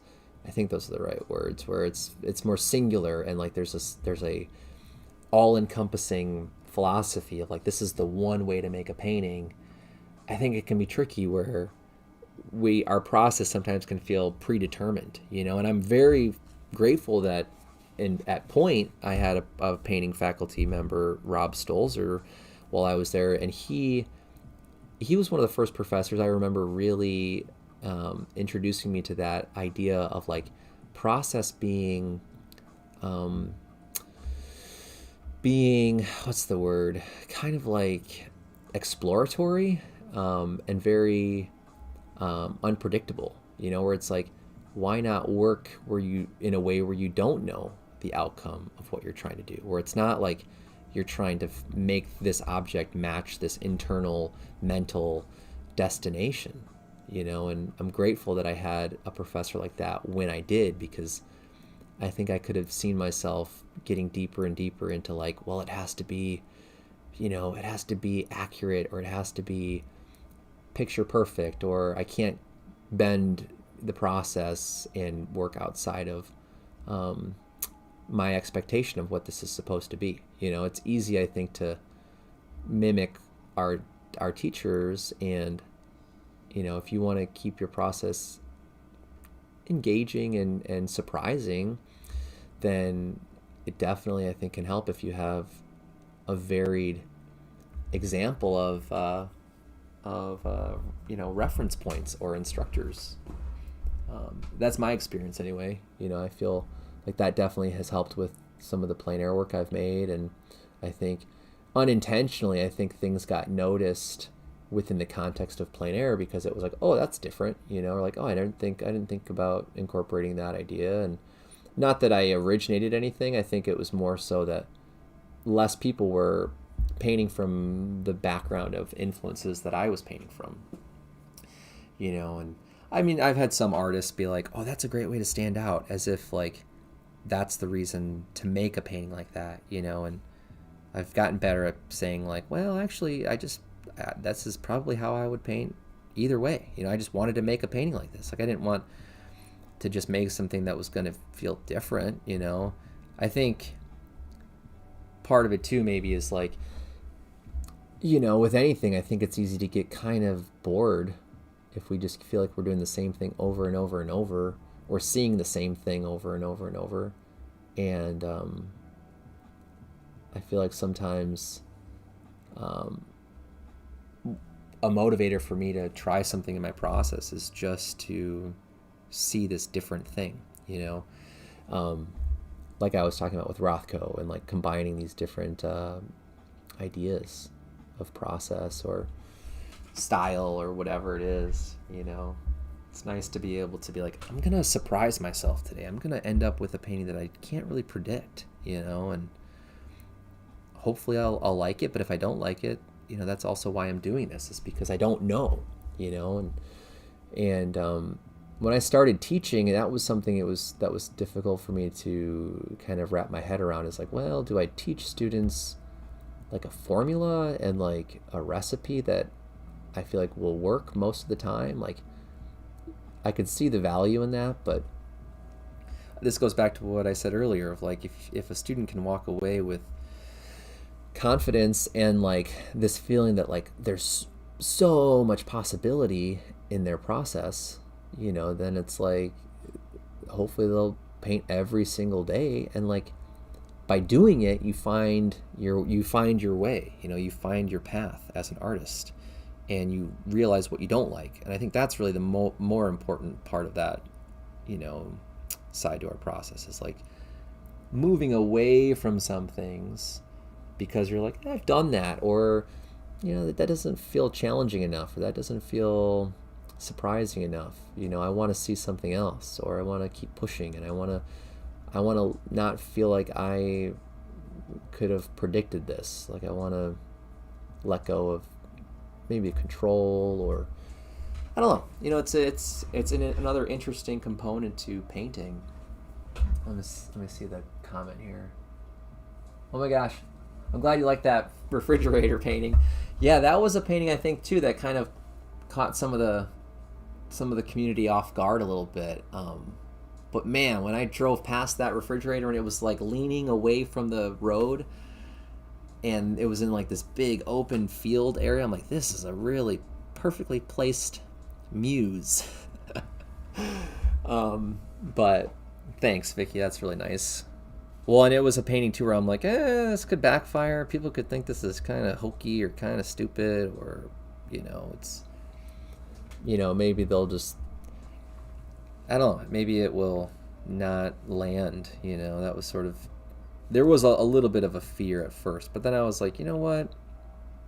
I'd rather paint this right now than paint a boat or part of the lakeshore, or, you know, I think part of that's just my aesthetic preference too. You know, I think we all have these tendencies when it comes to aesthetics. We just like the look of certain things, and with that refrigerator, I just liked the texture of it, the color of it, the shape. It had like a retro kind of boxy form that I really liked. I also loved the context of it in that like pastoral kind of landscape of Door County, and you know, it felt like this person. It almost felt like a stand-in for a person that was retired from life, or at the end of their life, or like it's like their prime years were over, you know. And there was something very powerful about that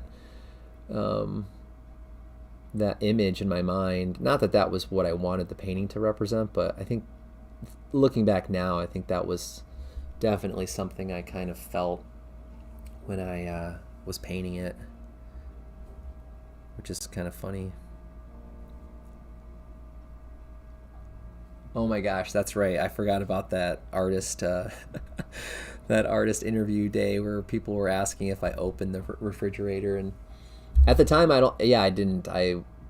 I was afraid that if I messed with it too much, that whoever like owned it would kick me off their property, or they'd be like annoyed that I was messing around with their stuff. And you know, when I'm painting in someone's like front yard, essentially, like I was on the side of the road, but almost sitting in their like ditch of their front yard. So I think at first I was kind of like, well, maybe I'll just try to be as inconspicuous as possible. And especially once I started the painting, you know, that's a bummer when you're like, you finally get the drawing done and you're blocking things in, and you can see some of the path in front of you for your process, and then you get kicked out, and you're like, dang, now I have to go find a new location. I got to start all over. And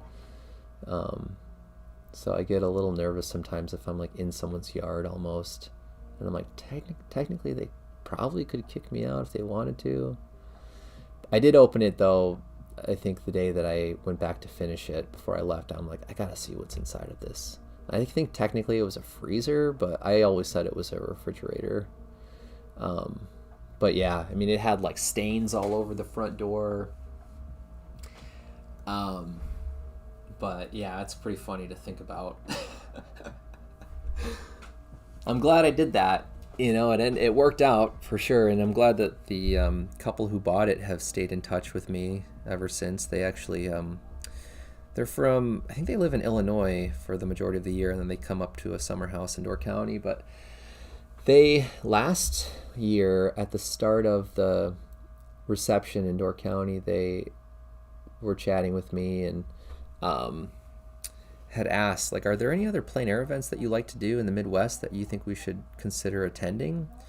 And immediately I thought, well, I really liked the Dubuque event called Bluff Strokes. So I mentioned that, and I was like, from where you guys are located, it's probably just over 3 hours. Like, it's not super far away, but I had done that event once in 2022, And so this was in 2024. So it had been a few years, but I was signed up to do it last year. So I said, yeah, I'll be at that event. And when I was there 2 years ago, I had a great experience. I sold most of my paintings, and the landscape was ripe for plein air, like especially gritty industrial subject matter. So I said, I love painting there. And I said they do a great job with the event and the reception. And so I didn't think anything of it after I mentioned it. And then the day of the reception at Bluff Strokes in Dubuque, I'm standing outside of the venue, and all of a sudden that couple pulls up in the car, and they're like, hey, there he is. And I'm like, what are you guys doing here? Forgetting that I had mentioned the event to them. And they were like, you told us about this event in Door County. I was like, oh, yeah.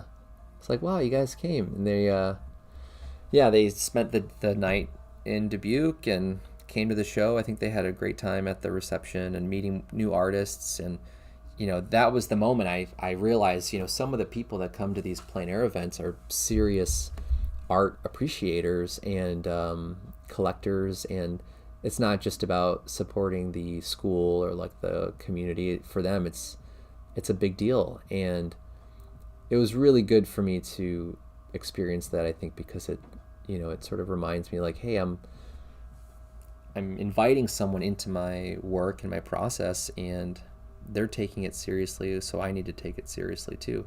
Not that I feel like I've slacked off, but I never have seen a collector like really travel to support the plein air events like that.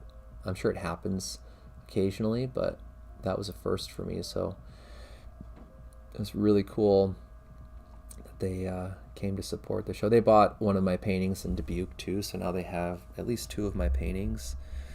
But yeah, they were the ones who bought the refrigerator piece. And even for that, like when I met them during the plein air event in Door County in 2022, the year that it's the first year, and that was the year I made that painting. What was I gonna say? Dang it! Now I forgot what I was gonna mention. Crap! I totally spaced on what I was gonna say just now. I hate when that happens. It's like I'm telling a story and then I'm like, I can't forget to say this, and then I forget what I was gonna say after. I don't know. I was just really, I just felt very lucky and fortunate that like the refrigerator freezer painting connected with them, and I think this is probably what I was gonna say. They told me during the week, like the day after we did that artist talk, meet and greet, picnic thing, that they found the refrigerator or the freezer just by happenstance. Like they weren't looking for it, they just were driving around the peninsula and ended up on the road where the freezer was. And it's not one of the main roads, it connects to or crosses one of the main highways, so it's not like super hard to stumble into it. But when they said that, I was like, wow, that's crazy, and they were like, yeah, we got out, we took some pictures, and they showed me on their phone. And their son, who was visiting from California, I guess he lives in California now, he was doing like the thinking man pose, the Rodin sculpture, on top of the freezer, and they took a picture of him, and I thought it was super funny. And then later on, like months and months and months later, they reached out and said, hey, would you want to do a commission painting of this picture of him on the freezer? Because we're going to give him the painting, the original painting. And I was like, what? This never happens. People don't get this invested into like a single painting. And I don't know. I mean, that first experience that I had in Door County that year was like straight out of a dream. I think I've realized that like that doesn't happen very often, and you really have to be thankful and present and appreciate just like the joy that comes with an audience that really cares, about what you're doing and wants to interact and be supportive and help you reach, that next stage in your process. So yeah, that whole experience was really incredible and rare, I think.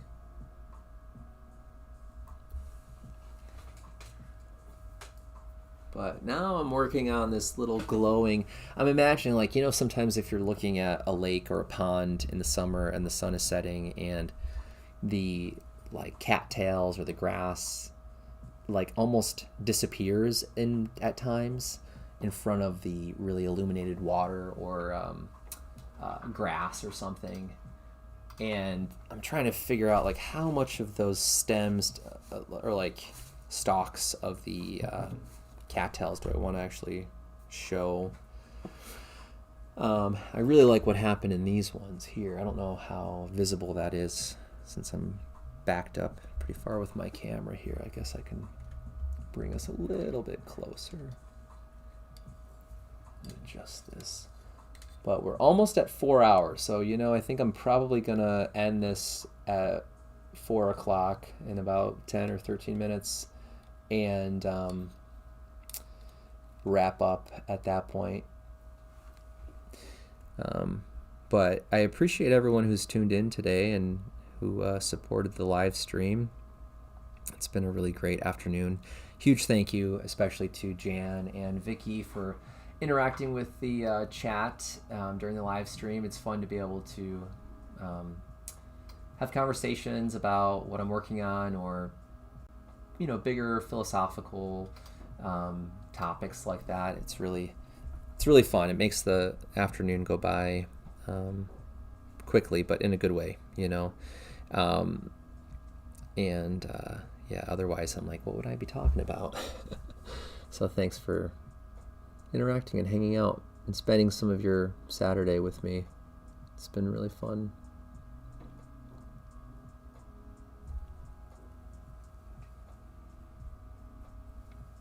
And for the feedback too. I mean, it's also nice just to have instant feedback on what I'm working on. Sometimes I could see where, you know, occasionally it's nice just to like be alone and just be with your own thoughts and opinions on your work.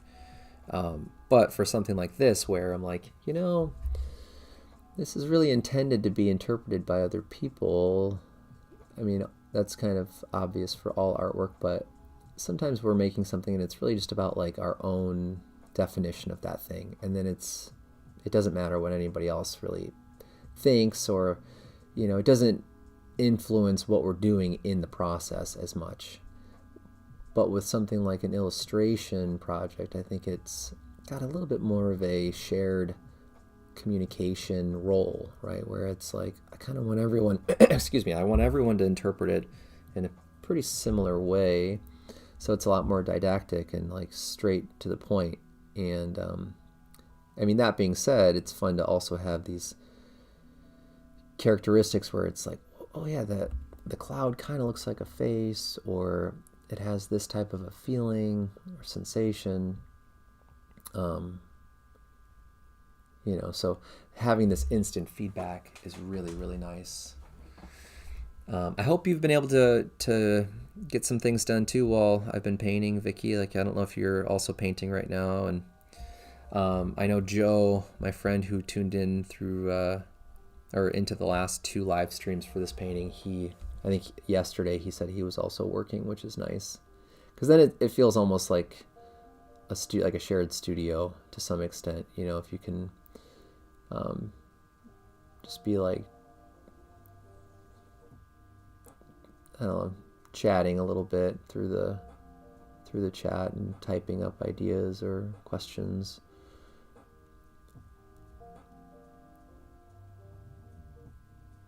But I said this already earlier today. I mean, I'm actively trying to take my YouTube channel a lot more seriously this year. I'm trying to be a little bit more strategic about the type of content that I want to record and document and share here on YouTube. I use YouTube all the time. I'm like a really big YouTube watcher, and I've always kind of approached my own content or videos in a pretty convenient way. Like I'm always like, well, if I have the time or if I have a tripod, then I'll film something. And if I want to edit a video, I guess I'll edit a video. But it's never been very like intentional. And in the last couple of months, I've been getting a lot more traction on videos that I've been posting, but I've also been trying to be a lot more active and intentional about what I'm sharing. And it's nice to feel that sense of connection, you know, with the content on my YouTube channel. And I think on top of that, to also just to be like, well, what's stuff I feel like is worth sharing, and take it seriously in that regard too. Like some things it's like, well, maybe I don't need to show this, or like, does this really help anybody? And I mean, with this live stream, I think part of the goal is like, you know what, this is like a side project that I have going right now, and I don't know what's going to happen. I don't know, you know, how this painting is going to turn out. I don't know how my application is going to go. But regardless, I think it's fun to share this journey with people.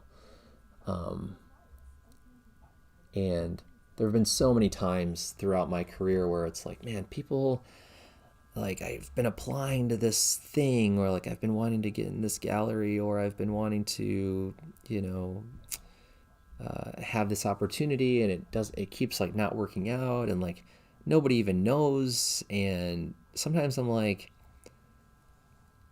I feel like the world we live in is so hyper fixated on success and like the success story. And, you know, it's like most artists I know tend, including myself, like tend to share good news. You know, it's like after you find out that you've been accepted to something, or once you made a sale, it's like, don't forget to share your good news with people, which I think is good. Like I think you definitely should, you know, pass that information along. But a lot of times, like, that's not the norm. Like usually people are applying and it doesn't work out, you know, or you're making a painting and it doesn't really go perfectly, and that feels authentic, you know, like that's the real experience in the process. And I'm like realizing this, going, you know what, maybe I'll just start sharing stuff that's not perfect, or it's not, you know, this like automatic success example, and I'll show stuff that's like, hey, I'm figuring this out, or I'm trying this, like, let's see what happens. You know, so I'm really excited about that right now. I feel like that feels pretty helpful and useful, and a lot of this, you know, is kind of comes back. It just comes back to what I've seen other people do, where like I resonate with content like that, where someone's like, hey, I'm working on this thing, and you know, we'll see what happens. Or like, yeah, I applied to this, didn't work out, but I'll apply again, or I'm gonna try something else. And you know, it's just like another reminder that, hey, it's really about the whole journey, you know, like that's the good stuff in making art. It's about the process of making it, you know. And it's nice to be able to shift the focus from success of like, well, did you get the commission, or did you get the award, or are you in the gallery now, did your show go well, or, you know, and like that's the only thing that really matters. It's nice to be able to be like, you know what, my favorite like Zoe Frank, right? It's like my favorite painters are people that just, you can tell they just keep challenging themselves, you know, and they keep taking risks, and they keep asking new questions and finding new things out, you know. And that's the kind of artist I hope to be, you know. I don't know. I feel like I've been preaching a lot today. Hopefully that's, I don't know. Hopefully that's not something that people are getting annoyed with, but let's see. Well, we're almost at the 4-hour mark for the live stream. Let me think. Are there any other bits of information or announcements that I want to share before this live stream ends? I don't think I'm excuse me, I don't think I'm done with this painting. I don't know if I'll live stream the rest of the entire process. I mean, probably would be nice to share how this ends up for those of you who enjoy watching like real-time painting process videos. I'm happy with where it is right now. I'd love to hear what people think about the painting and how it's going. Thanks, Vicky, for the positive response about this like preaching stuff that I've been talking about. But yeah, I'd love to hear what people think about this illustration, this painting. And if you have any ideas or suggestions, things I should consider before I start to work on like the back end of the process, hopefully it's something that people are jiving with. And I'm really excited about what I just was working on here. I think that's starting to add a pretty interesting dimensional quality to the lights. In the future, I definitely plan, whether I live stream or not, I definitely plan on bringing a little bit more of the warm reflections down towards the foreground area. I like right now that this is kind of soft and like out of focus. It feels kind of cinematic where, we're intentionally sharpening the image in like this focal area. So if I add more color here, I'm hoping to keep that quality of softness in the blends. This area I might keep tweaking and messing with a little bit. I like that I put in these floating, duplicates of whatever this thing is supposed to be. At least in my interpretation, they're the same, or they're from the same source. This bottom information with those warm and cool highlights, I think it makes it more dimensional. It makes it feel a little bit more real and like weighted, like it has physical structure and space, but I don't know if those colors are working that well. So if you have feedback on that area, I would appreciate it. And then also, how do people interpret this moment, that blue orb glowing space? Do you like that? Does it feel like it's competing with other areas of the painting? Are there focal areas that you prefer? Like, would you rather have this be the main area or this be the main area, or can there be more than one? So any of that kind of feedback would be awesome. But with that, I just want to say thank you again to everyone who tuned in during the live stream. Shameless little plug. If you're not already a subscriber to my YouTube channel, I hope you'll consider joining the crew and the tribe of people who keep up with my artwork. And if you haven't checked out my website, I hope you'll take a minute to do that when you have the time. I'll look for any future comments on this video. But I think that's it. I hope you have a great rest of your day. Thank you, Vicky, for getting another delivery. Thank you for the feedback. I appreciate that. And I hope you have a great weekend. Have fun painting. And as always, if you ever want to chat about painting or art stuff, feel free to reach out. And thanks for supporting the channel, everyone. Okay, that's it for today. Thank you again. I hope to see you in the next live stream. If you're subscribed, I think you should be notified next time I'm live. Could be tomorrow, for all I know, or Monday or Tuesday. But yeah, I think that's it. The other thing, actually, the last little update is that I have another live stream series of videos that I'm sharing for a self-portrait painting that I'm going to be starting here very soon. I'm just waiting for my panel to dry all the way, so keep an eye out for those live streams as well.